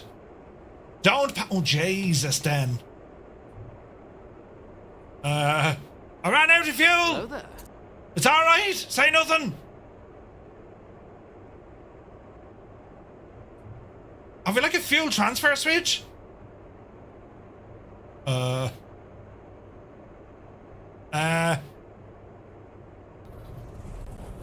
Jesus! It's alright, lads! We're alive! We're alive! Completely going the wrong way. But we're alive. Where's the fuel transfer switch? Anyway, it's not important. Where was I? Oh yeah, I was over here. Toulon had opened its gates to the British Royal Navy and the French Republic. Yes. The problem was the French forces were a chaotic soup of half-trained volunteers, scared conscripts, and officers promoted simply because, the other ones were all guillotined. To picture the battlefield, think of a horseshoe-shaped natural harbour. A narrow entrance, two peninsulas guarding the gate, high ridges between the town, forts everywhere, and overlapping fields of fire like a spider web made out of gunpowder. The Allies controlled the ultimate key, Fort Mulgrave, or, as they called it, Little Gibraltar. Don't crash into the mountain, Murph. That was perched high on the western side of the inlet. If you controlled Mulgrave, you controlled the harbour entrance. Why? Well, because from that high, dominating position, you could rake the British fleet with shot. Lose Mulgrave and you lose Toulon because the Royal Navy couldn't stay. The British commander Admiral Samuel Hood understood this perfectly. Hold the heights, hold the forts, hold Toulon. The French commanders, well, they were trying to attack the town walls directly because they hadn't realised that the forts were the real objectives. When Bonaparte arrived, the artillery park looked like it was something had shaken out of a bag of random parts onto a field and hoped they would arrange themselves. The French had undersized 8 and 12 pounder field guns, mortars with wildly inconsistent ammunition, broken carriages, and artillery crews without training. The British, by contrast, had well-stocked, heavy-caliber guns, 30 to 42 pounders, accurate naval gunners, and warships providing additional bombardment. The Allies had a fortress supported by a fleet. The French had a mess supported by arguments. Taking a fortified port by land required one thing above all: control the high ground. The French, under Catereau and Dopé, completely missed this. They attacked randomly, they wasted ammunition, and they pushed infantry at stone walls. They argued more than what they fired. It was working brilliantly for the British until a 24-year-old Napoleon, with a notebook full of ideas and an expression that said, "Right, everyone, stop being stupid, I have a plan." So when Napoleon first stepped into the camp, the siege changed instantly. The soldiers saw it, the officers felt it, and the British would very soon learn it. It wasn't just an ordinary lieutenant colonel. He walked into the chaos like someone who had been waiting his entire life for this exact moment. He was utterly relentless. He didn't just inspect the guns, he inspected the angles. He found cannons positioned to fire harmlessly into the sand, immediately had them hauled up to the ridge. He calculated firing angles in seconds. He sketched fortification diagrams by hand faster than his men could follow. And he asked questions nobody else bothered to ask, like, how many horses do we have? Where's the nearest timber yard? Which guns from the army of Italy can be dragged all the way to here? He worked without sleep. He ate whenever the soldiers ate. He slept wrapped in his coat beside the guns. One officer later wrote, "Nothing happened without Bonaparte's order or influence. In a week, he dominated everyone. The British nicknamed him the Little Corsican Gunner. They would soon regret it." Most generals saw Toulon as a massive impregnable fortress. Napoleon saw it as a simple truth. If we take Fort Mulgrave, we take Toulon. Capture it, and the British fleet is exposed. The harbour no longer safe. The enemy will be forced to evacuate. Napoleon made the Council of War listen. Whether they wanted to or not, he designed a network of batteries like an engineer laying tracks, each covering the next. The battery of the Convention, the battery of the Tyrants, and the battery of the Fearless, placed in a position so exposed that only lunatics or geniuses would attempt it. Guess which category Napoleon fell into? He wasn't building earthworks, he was building a geometric solution to a military problem. As I go miles off course. My place of work is literally called Artillery Park. No way! That's brilliant. Night and day, the guns hammered Fort Mulgrave. Shot by shot, trench by trench, he tightened the noose. The British responded with brutal counter-fire, knowing exactly what Napoleon was up to. Men, of course, died in trenches, guns exploded, but Napoleon didn't yield. One day, tragedy struck inches from his face. A gunner beside him was blown apart, his blood splattering Napoleon's uniform. Napoleon didn't flinch. He stepped silently into the man's place and continued loading the cannon himself until another soldier took over. Imagine seeing a commanding officer do that. Morale in the French camp soared. On the night of December 17th, it was wet, dark and miserable. The assault columns moved up the treacherous slopes towards Fort Mulgrave, which the British had dubbed Little Gibraltar for good reason. The first attack failed, the second nearly succeeded, but fell back under the brutal storm of musket fire, and the air was thick with gunpowder, rain, and the screams of the wounded.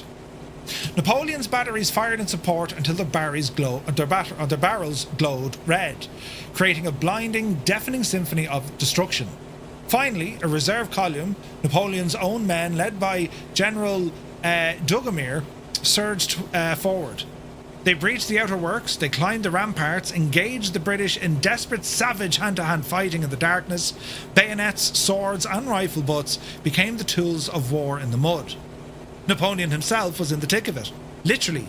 During a melee, a British bayonet grazed his thigh, wounding him severely, but he stayed on in the fight, sword drawn, mud up to his knees, shouting orders through the smoke. By mid-morning, the tricolour flew over Fort Mulgrave. Toulon's fate was sealed. The British could not hold the harbour as they began to evacuate. The British attempt to evacuate was not a graceful withdrawal. It was desperate scramble. Napoleon turning his guns, firing towards the harbour, firing on the British fleet as they tried to escape. Going the wrong way. No, we're not really. We're kind of going the right way. Sidney Smith, a daring Royal Navy officer, set fire to the French warships that they couldn't take with them to prevent them falling back into Republican hands. The sky turned red, powder ships exploded, and the harbour burned in a spectacle of naval destruction. On December 19, 1793, Admiral Hood ordered the British fleet to withdraw, taking 14,000 terrified royalist civilians with them. Behind, the French army surged into Toulon, and the city, already wounded, suffered a brutal, vengeful purge. The reign of terror did not spare Toulon, but Napoleon was already gone, having been carried off, wounded but victorious. Dugomir, the commanding general, wrote, "Words fail me to describe the merit of the commandant of artillery. Intelligence, courage, an incomparable officer. Send me this man. He has changed the entire outcome of this siege."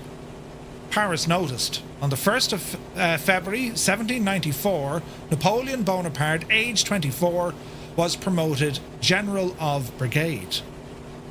From an obscure Corsican exile, fleeing civil war, poverty, all the way up to a national hero, in one battle, his rise had begun. Europe would never be the same, and, well, Toulon, from start to finish, under the command of Napoleon, was quickly seated back under French control.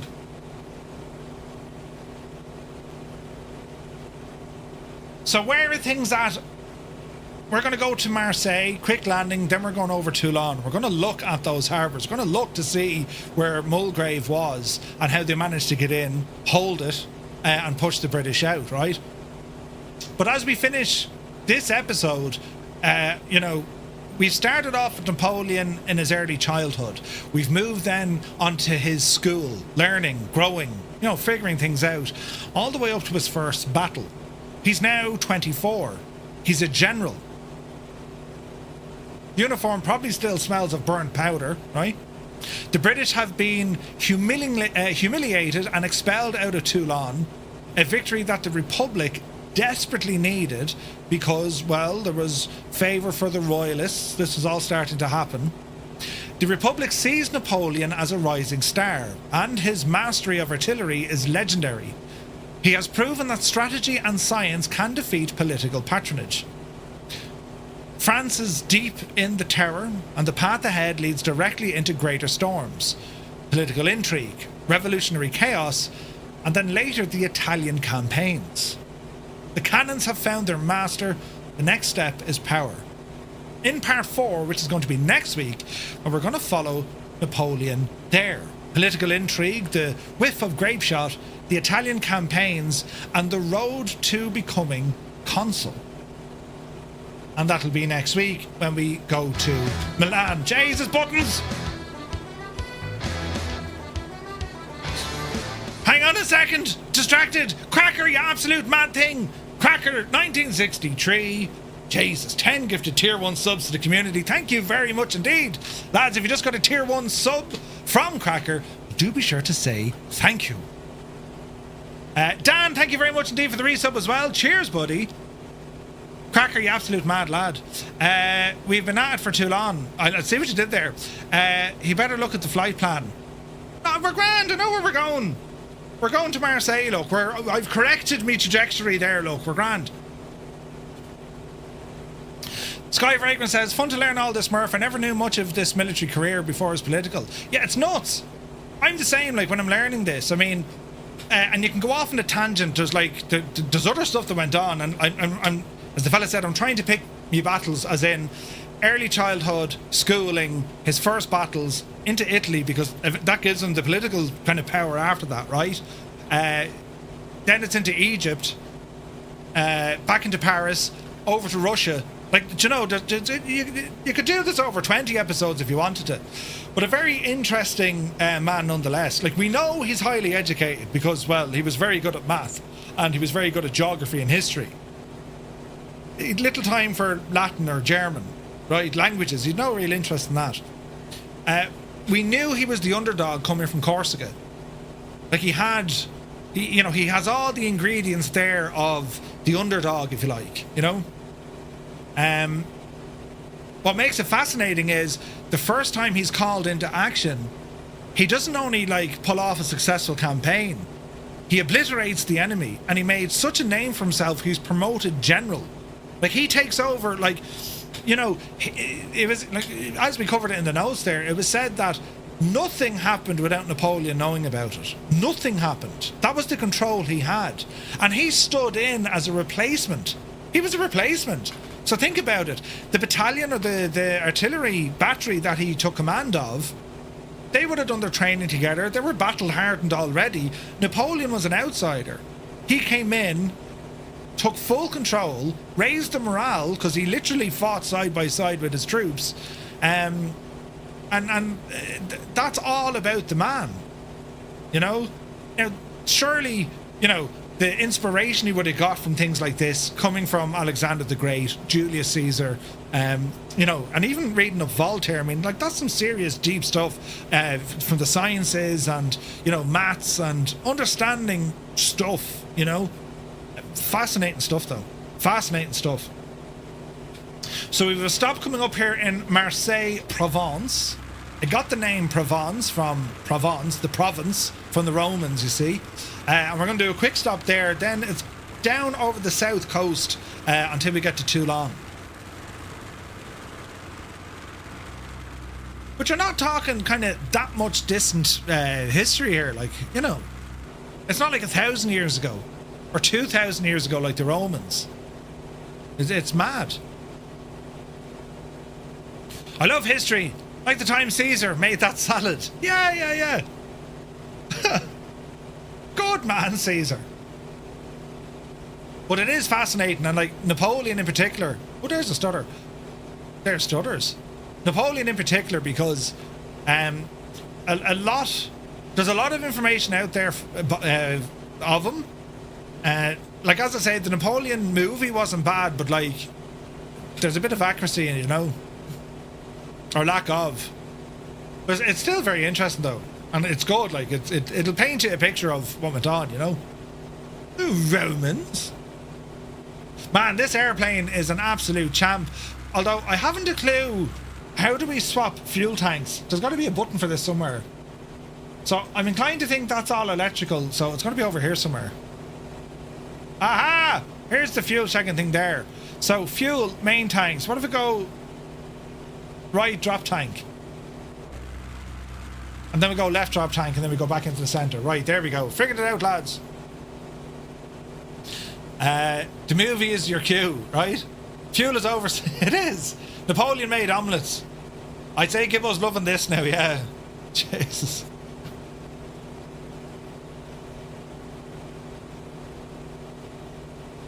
We shall see. Who was that muse? Oh, you haven't watched it yet. That's good. The silent movie from 1927 of Napoleon is quite awesome. Oh, really? Ooh. Need to look into that. Okay, so Provence, Marseille. It's a beautiful, beautiful part of the world, lads. Absolutely gorgeous.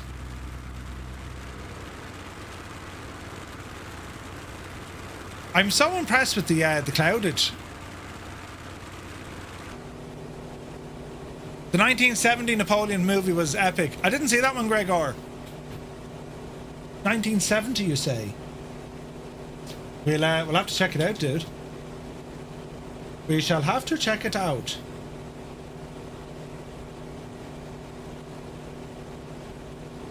Okay, where are we at now?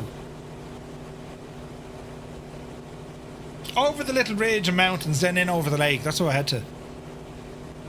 They used the Soviet army for some of the battles. Oh, really? Michael Gasser, good night. I love the Napoleon series with Gerard Depardieu and Jean Malkovich. Never seen it. Wasn't it Field Cook for Napoleon that came up with mayonnaise? Really? Hang on a second. Was it? Mayonnaise? Don't tell me his name was Hellman's. In Waterloo. David Bacon see the sea. Brilliant. We're heading to a big lake first. We're looking good here, lads. I've been messing with other cameras now. I have that camera, look, but now I've the directly in front of me. Oh, look, it's paused. It's frozen motion, look. Jesus. How do you fix that one? Hold fire. If I just, like, refresh that. Reload. I've been testing out kind of other cameras and stuff. For good reason. Just got a mega stutter. Really? Buttons, Murphy, you can do it. There's this camera. A unique perspective. Where would you be looking? Look. Mad, isn't it? The receding hairline cam. Ah, jeez. Thanks, Super Ty. Very sound of you. Yeah. I don't know what I could do though. I could do one of these then, look. Ah, no! It's frozen. Why is it look at the head in it, look. Why is it frozen, this stupid thing? Oh no, it unfroze. It unfroze? It seems to pause every now and again, and then it comes back, look. Yeah, there it is. I need to figure out why it's doing that. Completely misread the speed of the A1. Stu, what are you flying in? Need some makeup for that shine. Is it not bad, is it? You usually never see this kind of perspective, you know, Murph vision, you know. Origins to the French after the 7 Years' War, although there were competing claims in Spain. Interesting. Oh, we're getting starters here, lads. Interesting. It's the glare freezing up. Wait, what? Oh, you're in the Baron. I'll drop the speed a bit. I was fairly booting now, in fairness, you know. Behind me there, lads, they're the shelves of many things, look. The shelves of many things. And multiple keyboards all over the place. It's very sad, isn't it? Very, very sad. And then we do this one, look. Oh no, that's the wrong shagging button. Then do this one. Yes. Oh yeah, that's shock in the back of the head. Oh yeah, we'll leave that one off now. I see Marseille Airport. We are in Goblin Zeus's neck of the woods. And it is very pretty out here, lads. There's that camera back on. It's very, very pretty out here, so we'll do one of these, look. Oh, yeah.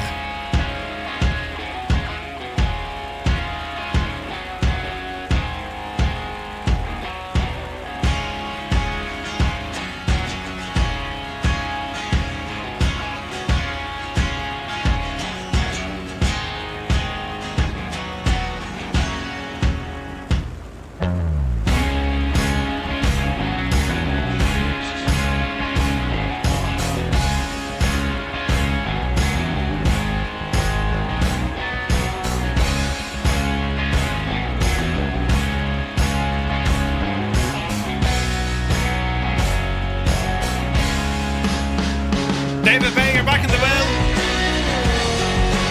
Historic Wings, good to see you.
We make things go a bit kind of bang. Oh yeah.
We shall attempt to land here into Marseille.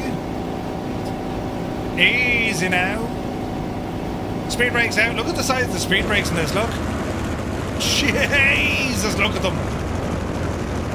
Gear down.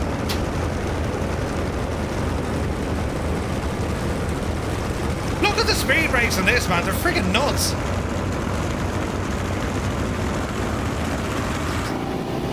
Right. Easy now, Murph. Throw some flaps in.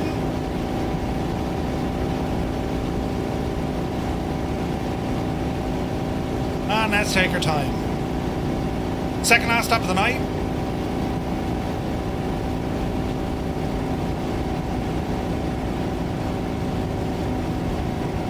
Speed 125. Sorry, 135. Okay, so the yellow marker is 130. Right, gotcha. Oh, the stutters. Right.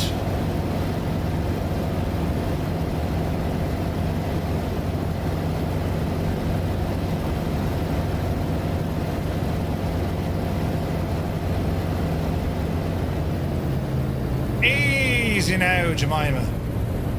Tell you, it's hard to see over the nose of this thing. We could disappear that gun sight, you know. Easy. Hold. Hold. Oh! That was dangerous. Freaking 1,000 feet a minute. I just stalled it. Did you see that? Gun sight invented by the Irish. Now you've said it. Okay, that's we nearly broke the plane. You can prop strike this and it's gone. Game over. You have to restart. Merciful hour.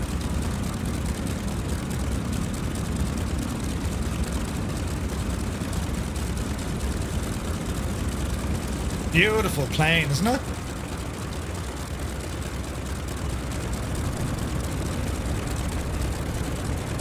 Right. Let us taxi back. Double check your fuel here. Oh, it's a proper machine, this, isn't it? Alright, so we're going to head over next to Toulon. So it's a relatively short dash, this one, lads. About, I don't know, 50 miles, give or take. So 50 miles across. We'll kind of meander around the south coast to sneak in. That's where we're going to, inside that red area there. And if we want to bring up Navigraph to have a look at something similar.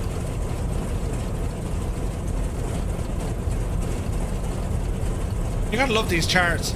So out of Marseille, we'll come down the south coast from the Provence via War, and it's into Toulon, where there is a traffic restriction because, well, it does house a lot of the French Navy.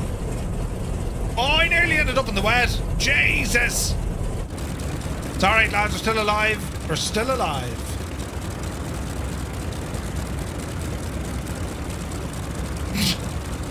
It's alright, you saw nothing. It's not a short hop, it's Toulon. You nosed over trying to type. Did you see it? Muse, you poor devil. Right. Lots of flaps. Are we ready, sports fans? Fuel.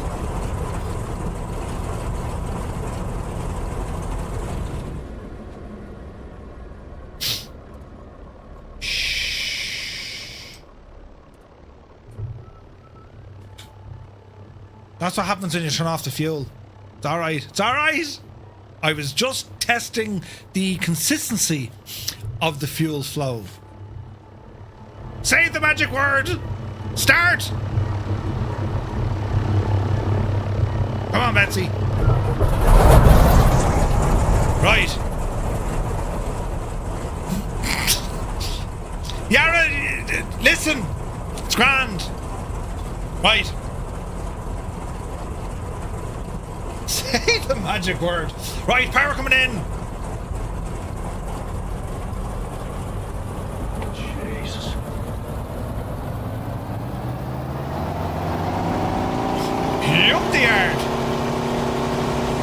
Airspeed alive. This is the A-1 Skyraider from Miltech Simulations and Blackbird. Oh jeez, got handy. It's really nice. What a man. Oh jeez. Yes. No. Yes. Right, we're alive now. It's all grand.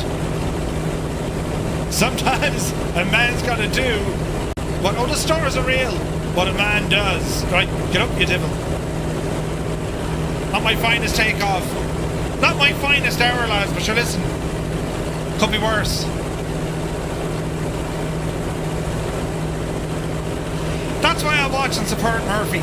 Because he does the tests so we don't have to. Yeah, that's exactly it. We'll be alright, lads. Right. What's our speed now? 200 knots. Brilliant. Hang a right.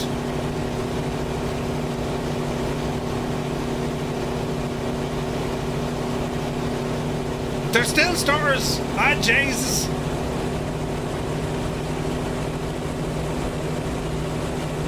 We're going to sneak away this way.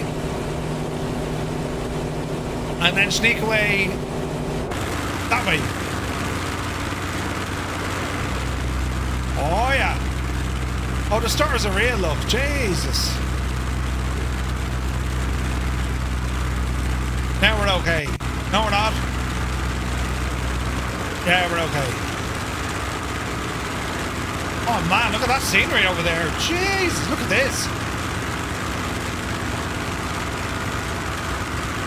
From the inside, it sounds like Larry's Scania Super. I concur.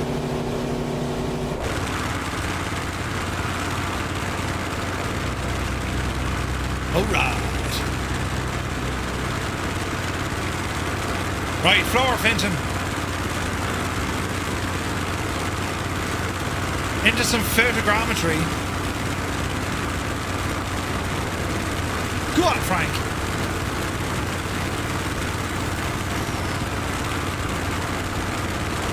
Man, them fugas are so good, aren't they? Look at this. As opposed to Murphy's normal Scania with the super badge stuck in the front of it. Shut up, you, will you? Who even asked you? Brilliant.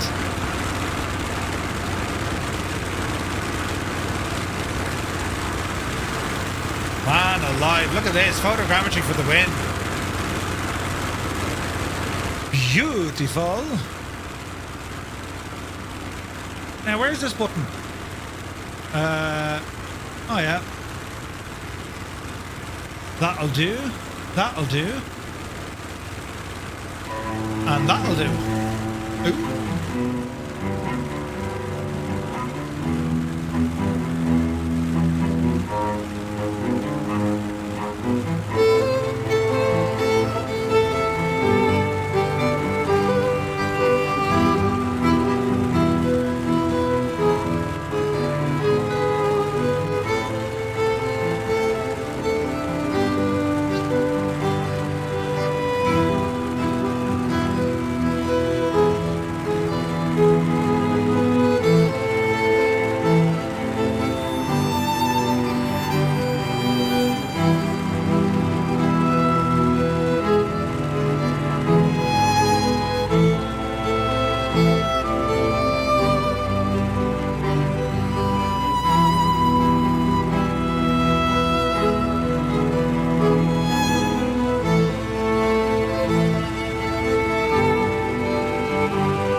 Isn't it only gorgeous?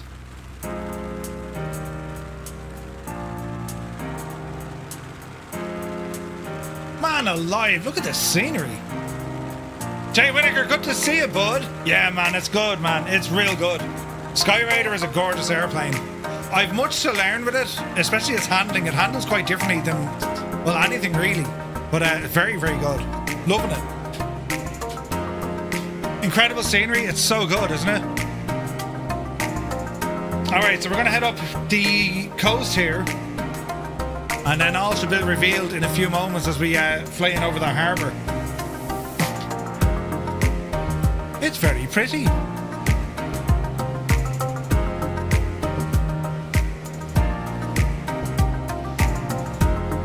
Flying in the French colours tonight. There's Muse finally in a Spitfire. Come on, Muse!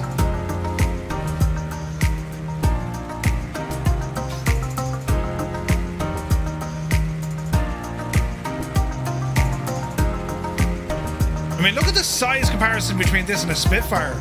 Like, Jesus.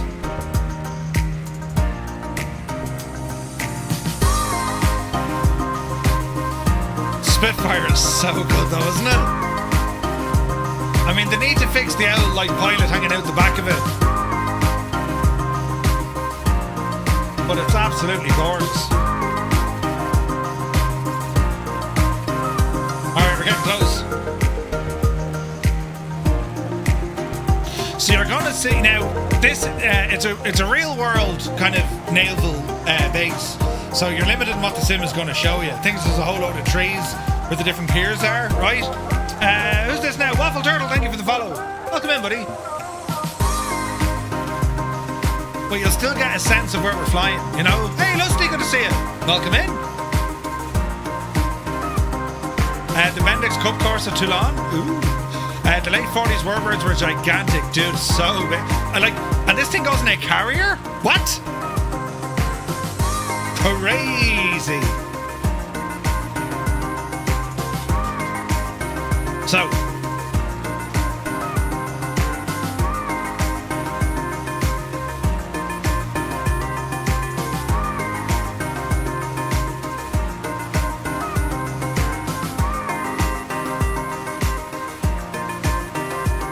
I'm going to show you the map here. So here's the harbour, right? And you're going to see then where all the different forts were, right? So we have down here, see the way like it's completely enclosed, right? So there's Toulon itself, and there's the Malgi Fort, or the Malzay or Malgay Fort. All the forts around it, look. Bloody hell. So we're going to fly in and around this way and then go on in, right? Because that's the way it was back then. Toulon Harbour.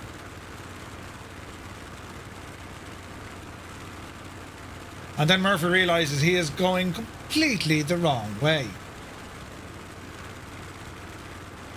It's alright, we'll keep turning right, we'll eventually go up to the left again. Jesus. Right? Now.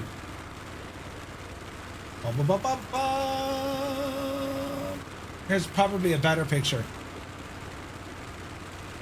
Same story again, right? So, Toulon, right? You can see then where the British fleet were, and they kept some inside here. The French boats were all tied up. They couldn't get out, right? And then all the different forts. You had forts... Look, you see all the gun positions, look. Fort Gregory. And then you had all the various firing points. All the different gun batteries, look. Isn't that mad? Fort St. Louis.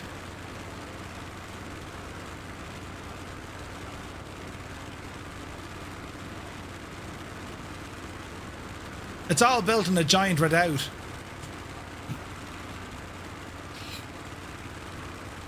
Right? Yeah, we meant to do that. Right, let's let's head in. That was too close. That was just, you know, that's what you get for reading things. Yeah. Jesus, now that was as close could be. I was going to warn you, and then I decided not to. Thanks, Muse. Yeah. You sound like that, lad. Sound. Yeah. That could have been a disaster. We're all right, though, lads. We're all right. So we'll keep flying in. You're going to see where they gave it the name Little Gibraltar.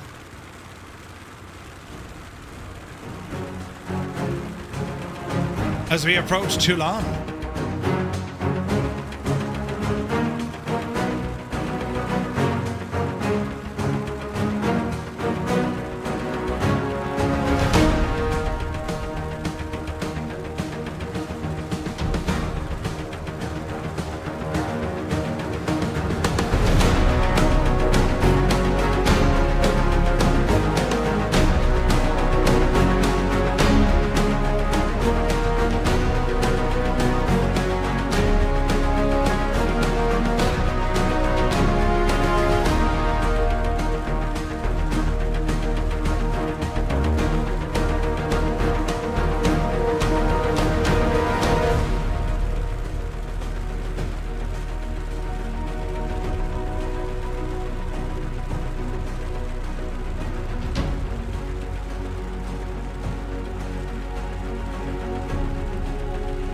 Hey, Flipperella, you gotta see it.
Little Gibraltar.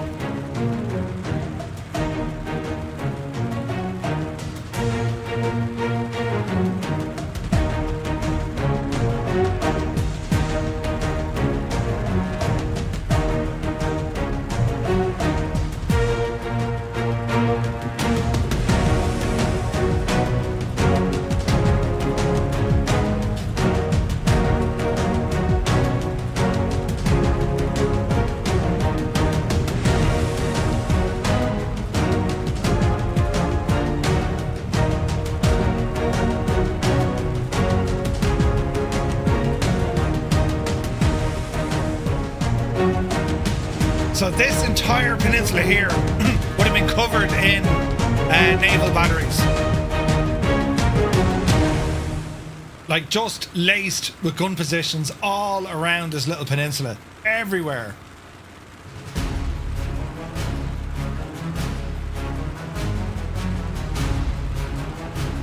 And we head straight into the harbour.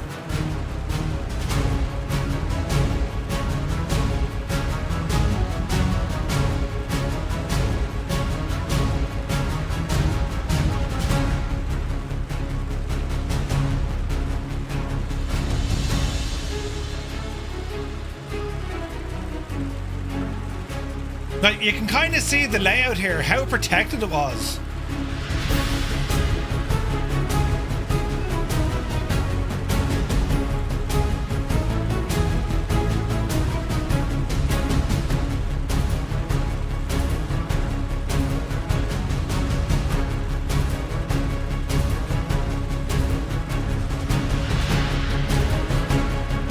And then the prize, right in here.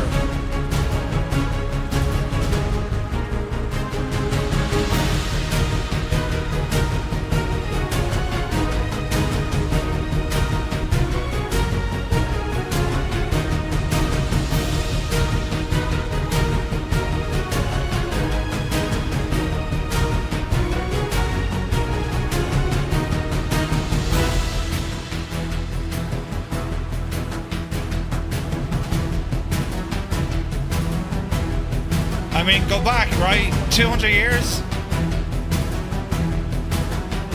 The whole bay awash with British frigates, ship of the lines.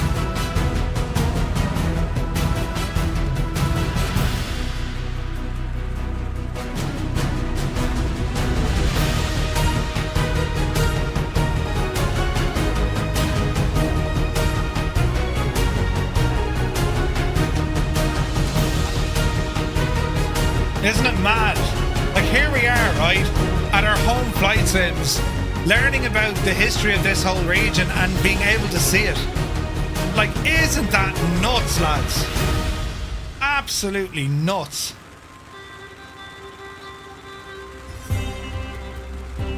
Right, lads, to make this truly immersive, this raid happened at night time.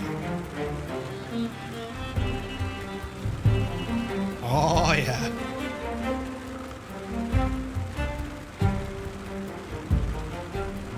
Oh, look at the lighting.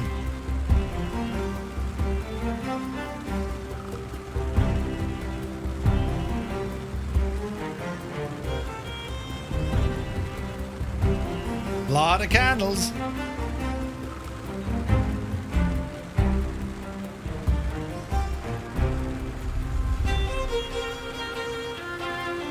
Admiral Hood, that was the guy who was the mentor to Nelson. Yep.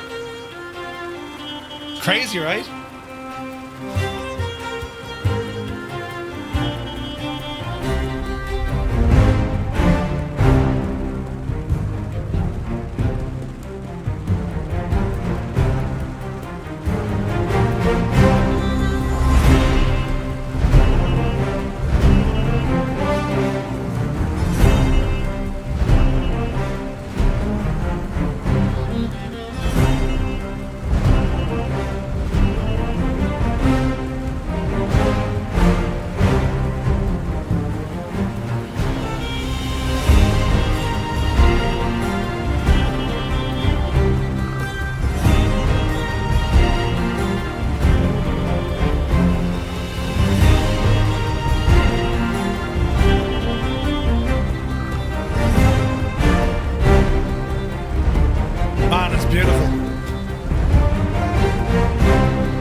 So, Toulon Harbour.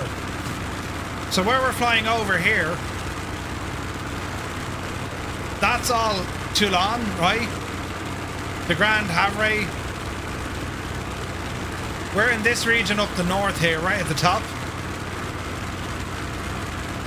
Isn't that nuts?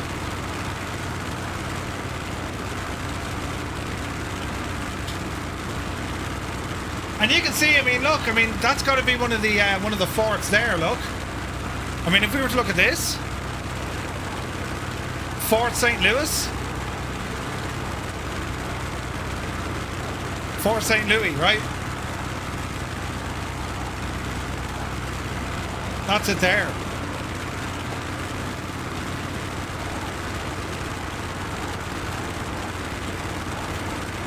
Rick 20, good to see you. Camera work and flow? No. It's just within the, just the normal controls in the sim.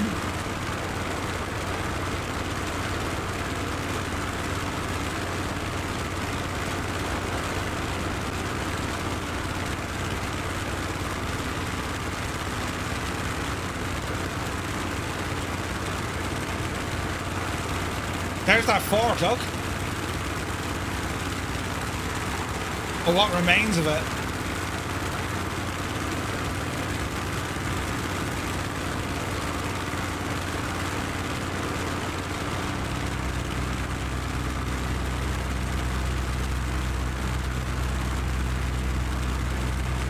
That's mad. Tony, good to see you, bud. Happy, what day? Happy Tuesday, man. Like, there's another fort there, look. You can see the layout. Hang on, let's active pause this for a sec. So if there's that second port, there's Fort St. Louis. So it's this one here, look. And, like, these are all gun positions. See those guys there, right? They're all gun positions. So here's this other fort, Tour de Vignette, or Vignette. So we had this one, St. Louis, and then Vignette. That's what we're looking at there, look. That's mad, isn't it? Sid Squadron, Tony, you're very welcome in, buddy. Enjoyed your stream earlier, chatting about cars. Brilliant. And coffee.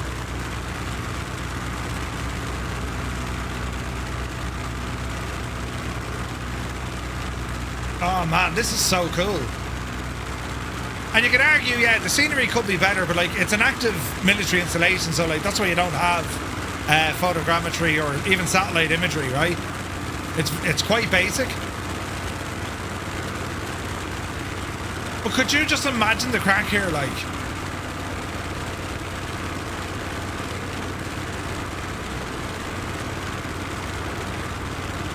And this is where Napoleon, I mean, you know, this was his first proper engagement. His first campaign, his first proper, you know, shots in anger. It's mad. And it's gorgeous.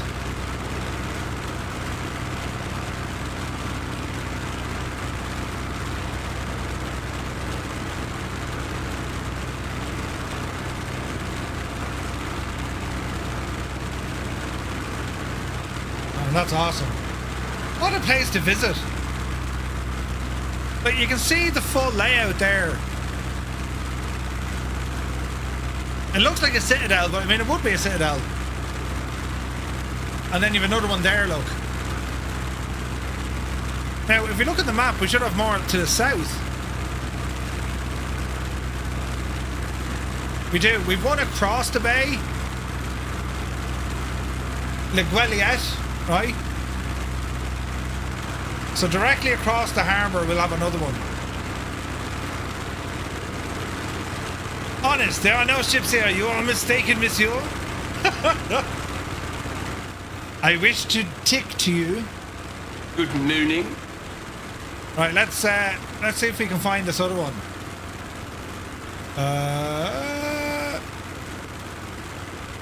You'll know about the layout of it.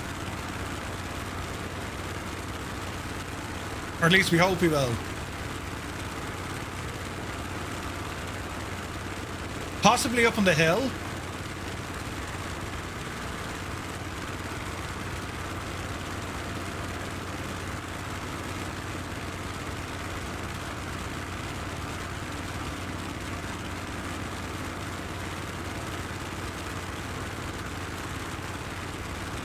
I don't see it.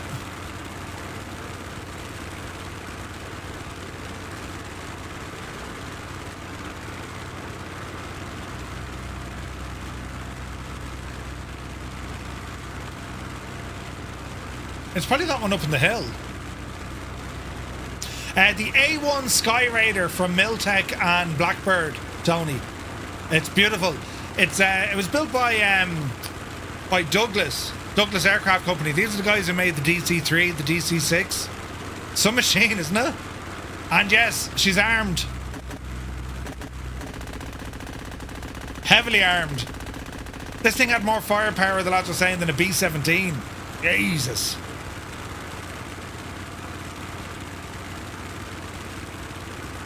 Isn't it only class though, isn't it?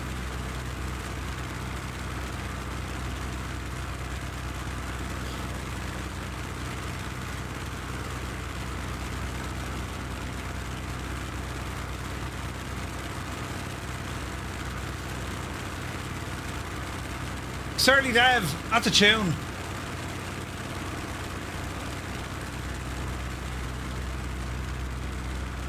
What a tune! Man alive, look how good it looks.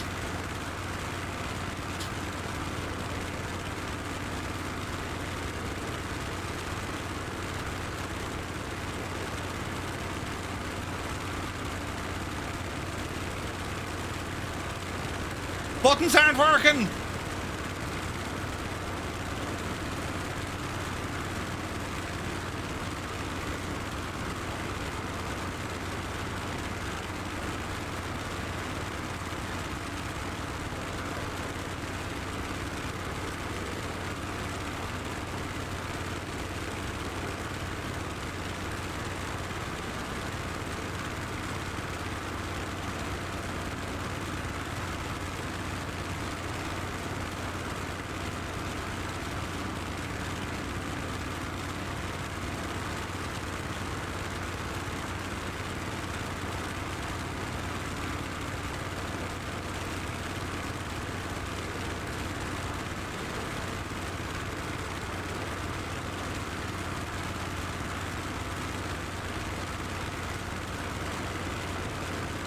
Yeah, Mike, you'll find the flying circus in there, Firefly Air.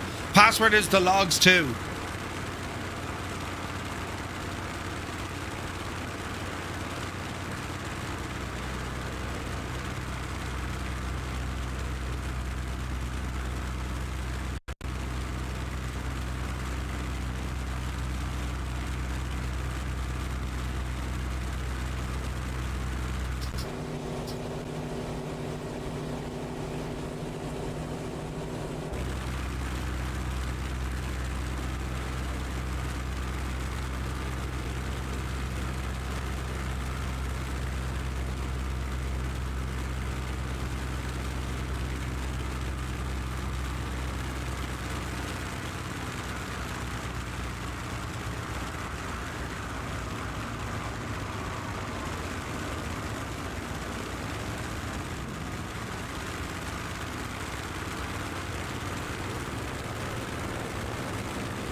Man, doesn't it look good?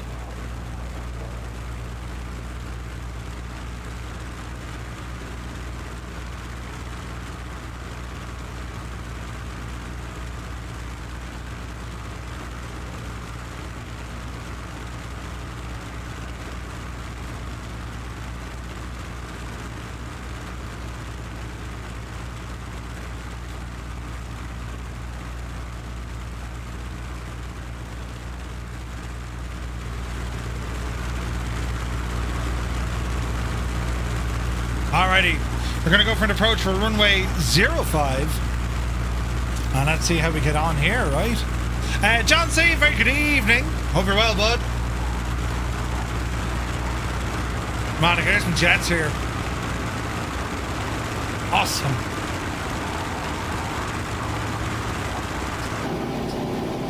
Alright. So, we're over that way. Here's Mrs. GPHI. Fuel check. Back onto the main tanks. That's God. Alright. Runway 05 is what we want. There goes Grazer. There's a runway. Energizer, so far so good. They didn't seem like there's not much done to the old multiplayer, but it's a lot smoother.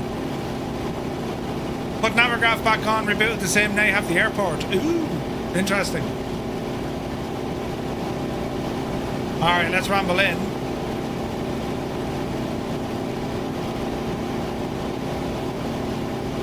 Man, look at the reflections on the prop there. That's gorgeous, isn't it? Jesus.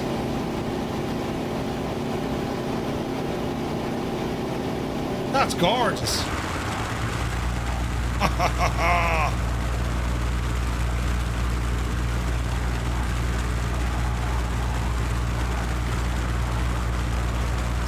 You gotta love it, man.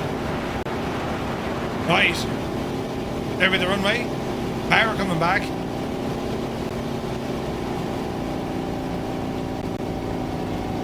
Speed around 200. Easy now. Still a couple of stutters. There's far less of them now. Yeah, like there's still a few stutters, but nowhere near as bad as they used to be. Alright, speed 200. Let's get some air brake out. Look at the drop off. Alright, gear.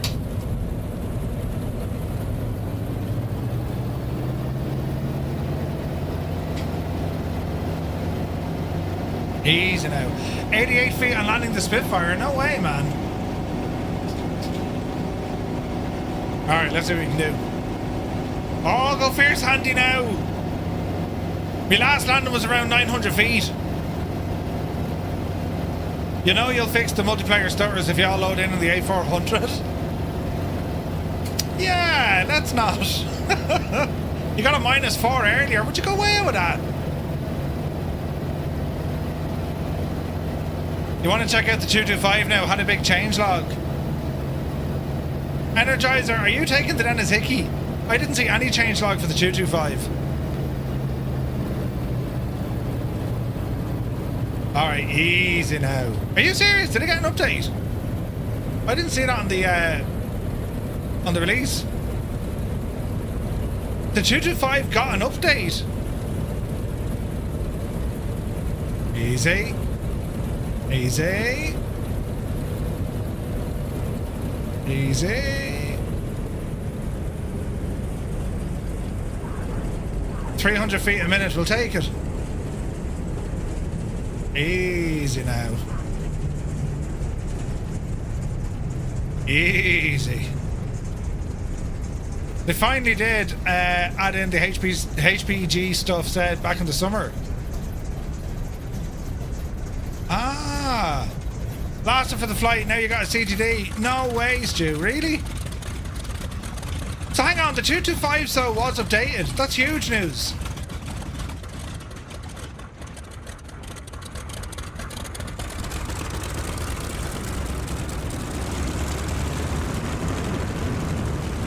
Easy now. Why you don't have a runway? I don't know. It could be just one of those Navigraph things. Folding wings, yeah, it's pretty cool, isn't it?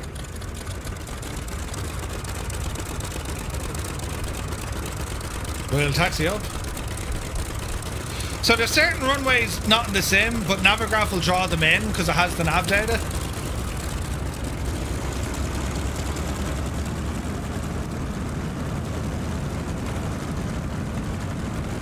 So what we might do, lads, when we end this flight, I might just load in the We'll load back in with the 225 because that machine needed some serious work. What do you reckon? Will we give the L225 a very quick blast for 10 minutes?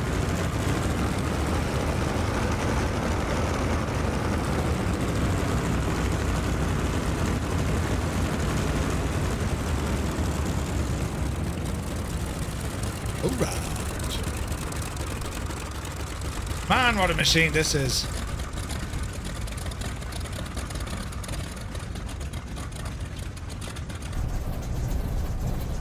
The idling sounds are perfect.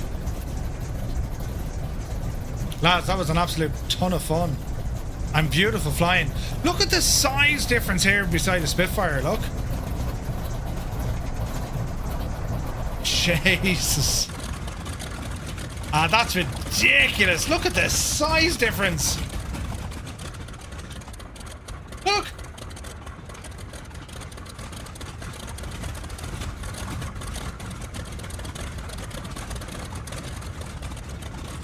America! That's nuts, man. Absolutely nuts. Right, lads, let us load back in now with the 225, because if this thing finally got updated, this could be huge news. So the 225, right? Let's just see.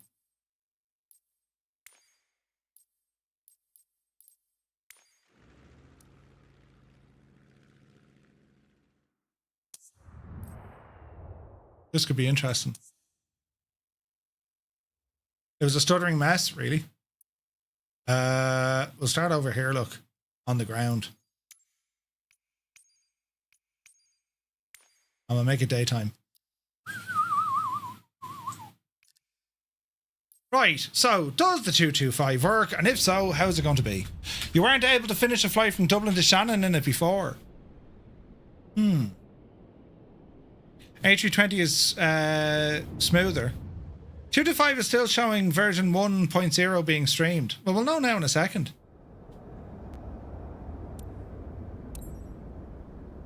Now we need to get buttons sort of for this.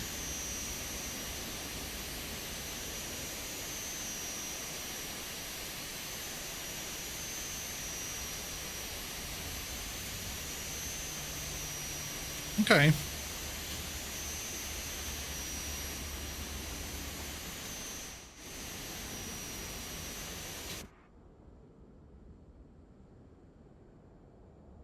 Okay.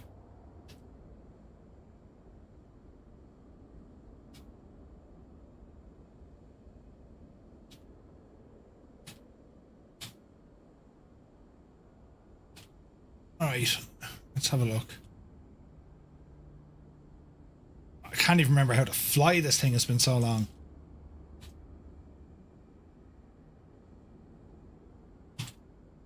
Now, was he sitting in the middle of the back? I call shenanigans.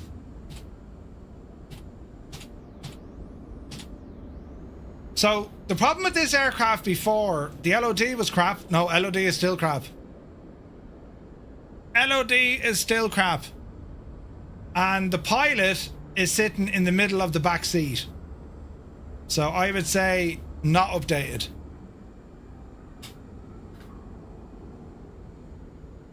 I would say she's not updated, lads.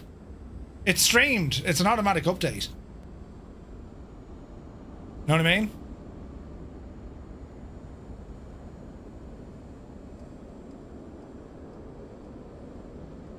I would say not updated. Like, the LOD is desperate on it. It was in the changelog. I didn't see... I saw the 125 in the changelog. I didn't see the 225. Like, I can force the LOD, right? But, like... Same issues with the B-17. Right, so if you're playing in single player, lads, and your head is done in, right? If you ever want to lock the LOD, I'll show you what to do. You watching? Grizzle, good to see you. You're looking at the 225 notes as you speak. Grizzle! What does it say? Because the pilot is still sitting in the back, look. And the LOD is like, meh.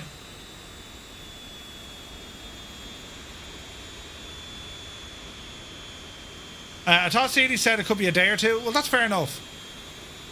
Right, if you ever have issues, I'll show you this quickly. If you ever have issues with your aircraft and their LOD not showing right, this is what you need to do. Go into settings. Go into advanced options and turn on developer mode. Okay? That's the first thing. Now, in development mode, or developer mode, go into debug. Okay? And come down to debug model LODs. And from this screen, scroll down to the bottom and see where it says force active or enable force active LOD. If you move that slider, that's where you see the LOD changing. See that? So bring it down to 0 and leave it there. Make sure it's ticked. And then if you close it and exit dev mode, when you now go all the way out, the aircraft should be locked at its LOD. You guys see that? You still see the chopper, yeah? Still see the chopper? Still see the chopper? Right? So you're locking its LOD to 0. So you're basically telling the sim, hey, display this as if I was right up beside it. And you can do that with any aircraft. So if if you find an aircraft that the LOD is too aggressive, that's how you fix it. Right? It's a temporary workaround until either, the sim or the developer fixes it themselves. So maybe you knew that already. I don't know. Maybe you didn't. But if you didn't, and now you know, great. But it doesn't fix the L pilot in the back, Does it work for aircraft with multiplayer? I don't know. Did anyone else load in with the 225? I don't see any. If someone wants to load in with a 225, I'll have an owl look. I don't see any though. There's Toto in a 225. Man, Toto. Yeah, it works. Toto's miles away and we can see him in all his glory. Which means then this will actually work for the C-17 as well, which is absolutely terrible LOD. Yeah, so it does work because Toto was loaded in full blast as well. So the idea behind LOD, the further away you get from it, it unloads certain things to help with performance. But it was too aggressive at some aircraft. The 225 really suffered from that. But we'll see. Now, what were the other problems with this machine? Because we had a lot of problems with this machine. So it hasn't gotten its update yet, for sure. We'll see what happens. Battery is... Oh, Jesus, now, does anyone remember how to fly this thing? AC power, DC power. On?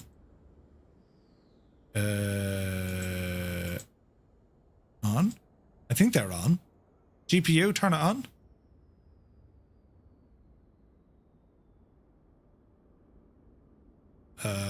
I've no sounds.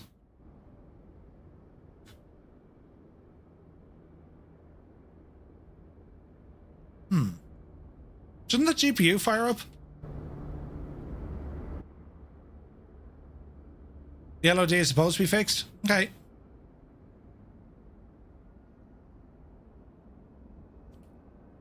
So many things broken on this.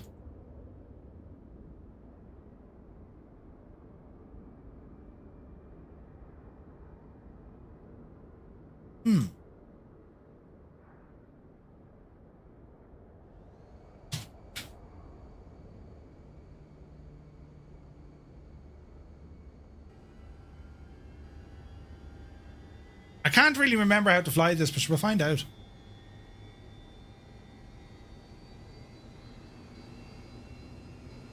They should be forward, shouldn't they?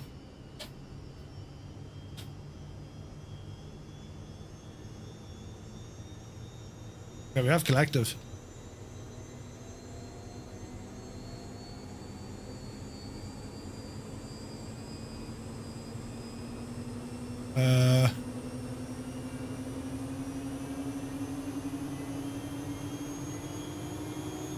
Fuel, yes.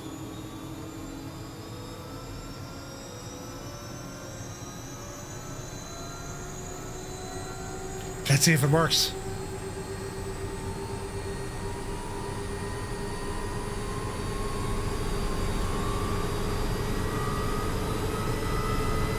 Avionics failed. Hello there.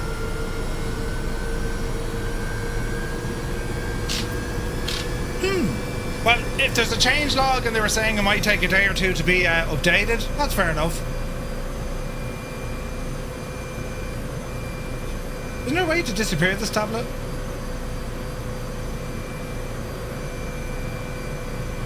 Yeah.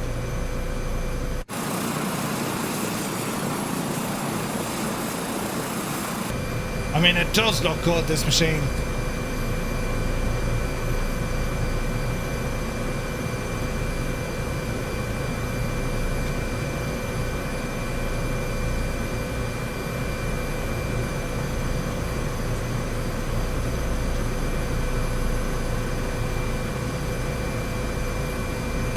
Easy now.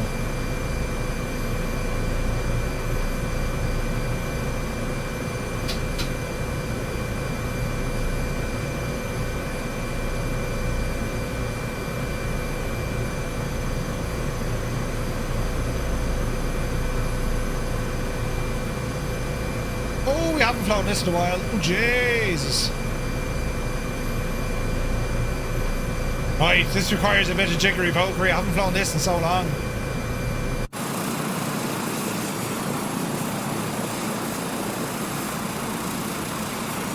It's a little bit touchy.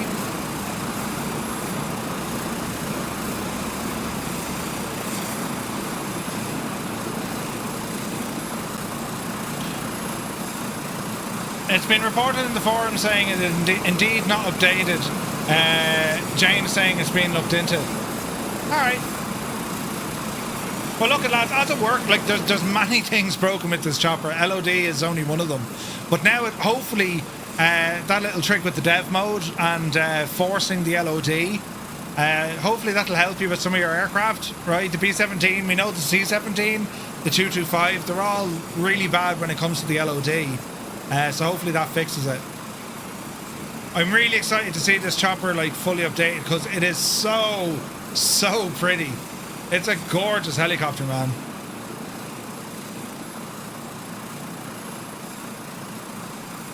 Also, did you see the opening credits have changed as well? There's a new developer up there, Teog's Hangar. Ooh. You know, on the splash screen. No, it's not the Dolphin. I think it's the Iroquois. It's the Huey. For that Stranger Things, I'd say. Yeah, so many fixes to this machine are needed, man.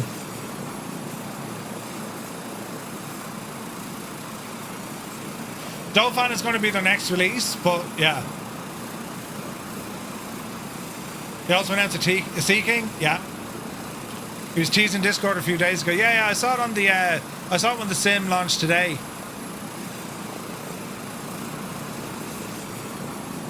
This chopper just needs, as I said, like just a little bit of TLC.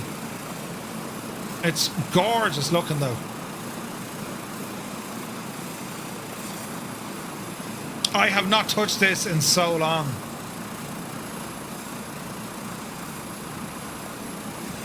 I'm mad to get flying into this.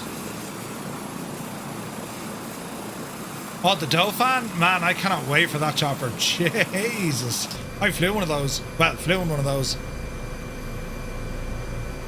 Oh, 100% Limbics. Yeah, 100%.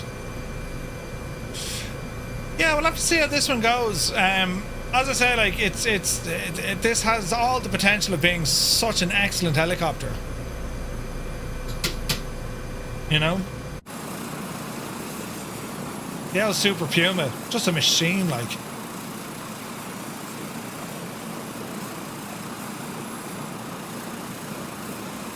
So hopefully we'll get a patch for this in the coming days. Yeah, Sea King is going to be awesome. Got a couple of nice choppers on the way. There's a Gazelle on the way, the Dauphin, this, getting an update, the Sea King. There's a Hind on the way. We already have the Apache. The MH60 is very, very good. We got a really good Chinook. Huey. Yeah, the handling of this thing is a bit weird, isn't it?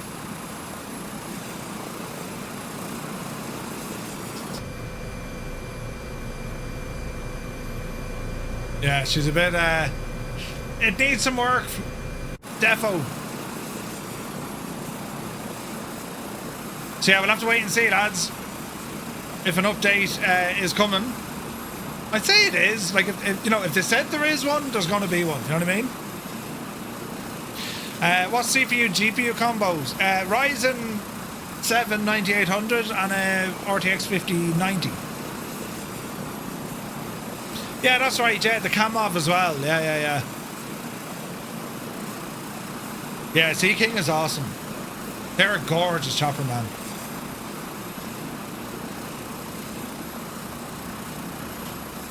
Normal people. Where's the changelog of this? Cheers, Grizzle. I think Energizer Truth there as well. Oh, the A400 got a considerable look. Ooh. Doesn't say anything about multiplayer. Anyway, A320, A321, A330, 125, 225, fixed. Loading an instrument approach deletes previous waypoints. Low LOD. MFD, no clear function. Aircraft encounters dynamic rollover. Yeah. Fuel consumption. Yeah. Fuel distribution. ECS system not functioning. Governor lights near FADEC. Wear and tear system. ECS. And skipping a segment reflight. Tail light emits white light. Yes. Main battery switch non-functional. Yes. Collective underpowered. Yes. Autopilot 1 and 2. Yes. LOD pops are present inside the aircraft cabin. Grand. Heat blur effect. Grand. Missing ADF. COM 2 and NAV 2 push buttons. Yes. Grey texture appears. Grand. Rain animation. Grand. Magnetic compass. Yes. Like, these are all basic problems. Like, and you wonder, how did this take like a full year? Helicopter fuel shut-off switches. Yes. Transponder spawns off. Yeah. Rescue door fails to open. Yes. Fuel consumption. Yes. SAS system required for advanced. Yeah. Collective doesn't respond. Aircraft rotors have no animation on multiplayer. Finally. Helicopter can screed. Helicopter is able to easily recover from settling with power vortex ring state. Visual ground effects are missing. Victim doesn't move. Went out to request fuel booster. Rescue worker. HUD locks tachometer. Doesn't weather vane into the wind. Pilot avatar sits erratically in the aircraft's interior. So it looks like they're after getting everything fixed. Huge. But the Albatross got some nice fixes too. Added squat strut. Ooh. Just the sounds. They need to do the sounds. The beach. Landing gear wheels not animated. Nice. Transponder. Nice. Aircraft performance. Airspeed. Nice. Okay, so the C90's up and running. The sound they fixing the bell, although you have the other one. LOD issues. Grand. 7.4. I got a lot. Jesus. 7.4 got huge updates. Dreamliner got huge updates.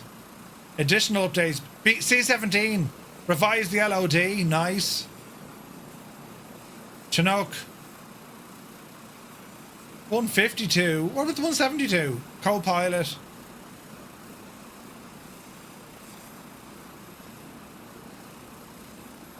.404 Titan Sky Courier. De-icing systems. Hurrah. Tooltips. Don't mind that. Fuse strings not translated. Alright. Longitude. Jesus, look at that. The amount of issues they had with it. Okay, I think any builds are doing a lot of these. A lot of these, you know. V-Pilot was updated today, allegedly implementing a workaround for gear not being down for arrivals. Oh, nice. That's huge info. TBM. The Twin Otter. Now the Twin Otter needed serious work. Fixed auto feather, fixed multiple highlight checklist, fixed artifacts, livery, opening doors, grant vertical issues, idle oil pressure, yes. New model delivery, okay. Added anti-collision lights, added click spots. Oh, that's great news. For the Twin Otter, that's great news. Yeah, I love the Twatter, yeah. Beaver, there was never much wrong with the Beaver. DA40, DA40, DB20, DC3. Missing cockpit and most of the fuselage, not loading some liveries. Fix the engine stops running while one mag is off. Aircraft spawns an approach. Few issues regarding visual helper, okay. Draco, A10, the Grumman Goose.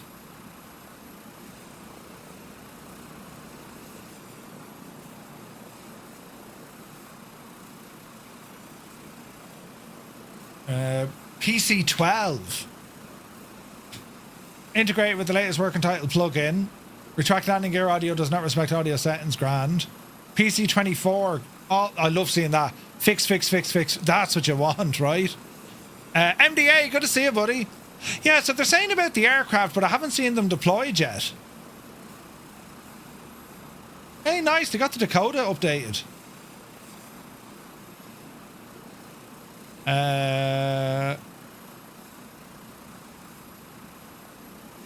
Saab 340. MFD is on when starting. Panel airframe, panel missing CDI. HSI never changes. There's a lot more wrong with that Saab 340 than just like 6 items. But at least they're getting some of it done.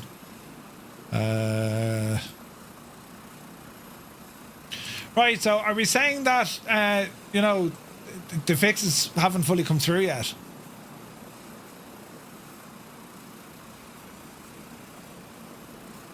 Heavy car sim update 4 discussion.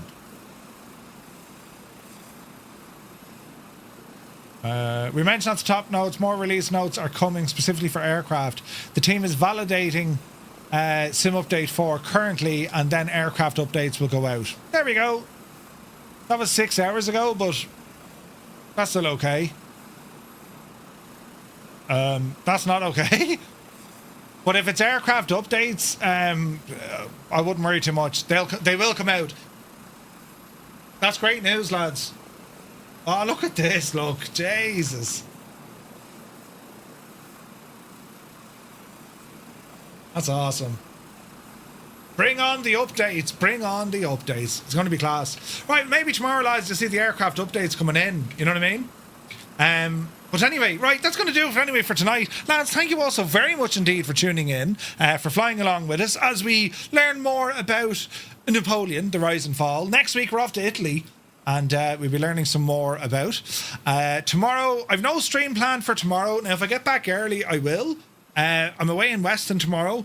I don't think I'll be going flying, but we'll see what the day brings. But definitely back on Wednesday for this week's Flight Sim News, and we'll be going over Sim Update 4 as well. A couple of features and a few bits and bobs. But Thursday we have a double header, and then on Friday we have a group flight starting off a Christmas challenge. Yes. A Christmas challenge, the on-air Christmas challenge we're going to be doing, and we'll run some say intentions with that as well. Because I really enjoyed that last Friday, asking the tour guide what goes on and stuff. It's pretty cool, and I love the interaction. So, listen, it is a great day for our beloved Flight Simulator. Sim Update 4, they've just pushed it out. I think we've all agreed there is definitely better performance, and we'll just give it a little bit of time now for the other systems, and indeed our third-party products to be updated, and just let things kind of dial in. Don't forget, if you are, for whatever reason, getting bad performance, make sure you clear your rolling cache. Make sure you delete your NVIDIA GL cache if you can. And what else? Start the sim off with a vanilla state, and then slowly but surely start adding in your third-party add-ons, knowing that there's a good chance they need an update as well. All right, so I would expect to see a lot of updates over the next kind of 24, 72 hours of all developers, But great news anyway, we finally have Sim Update 4. A ton of work has gone into this. You can see it, man. I mean, the night lighting is gorgeous. It's loading better. It's more smooth. It's just better. right?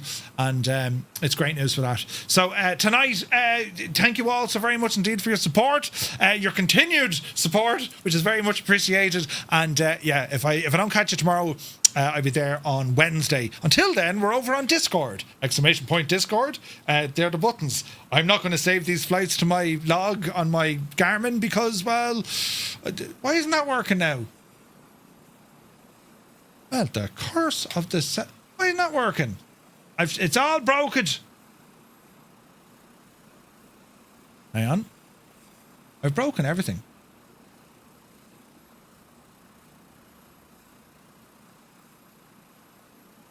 Oh, look, I fixed it. Now it's working again. Yeah, I'm not going to save that because, well, Bijani then, things went terribly bad. But anyway, right, we're away now. Lads, we'll see you on the next one. Till then, here's the button. You take care.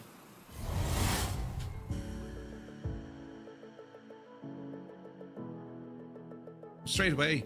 Do you like me, Podge and Raj? You ever see Podge and Raj, did you? I've all me own teeth. Axe the back of me sack. Jesus, I didn't think you'd say that. Right, anyway, that's enough of them. Right, we'll get into it anyway, will we? Come on over here with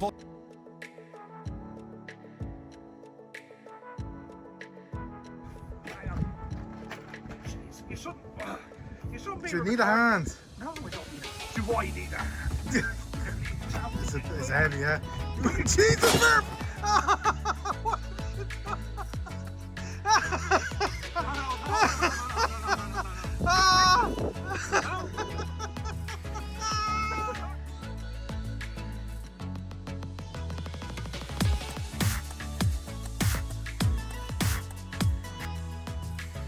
straight away. Do you like me, Podge and Raj? You ever see Podge and Raj, did you?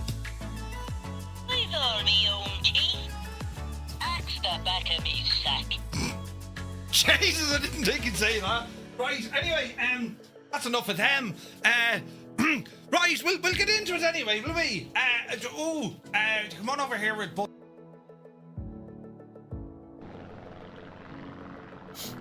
It's usually the best. It's the best way to do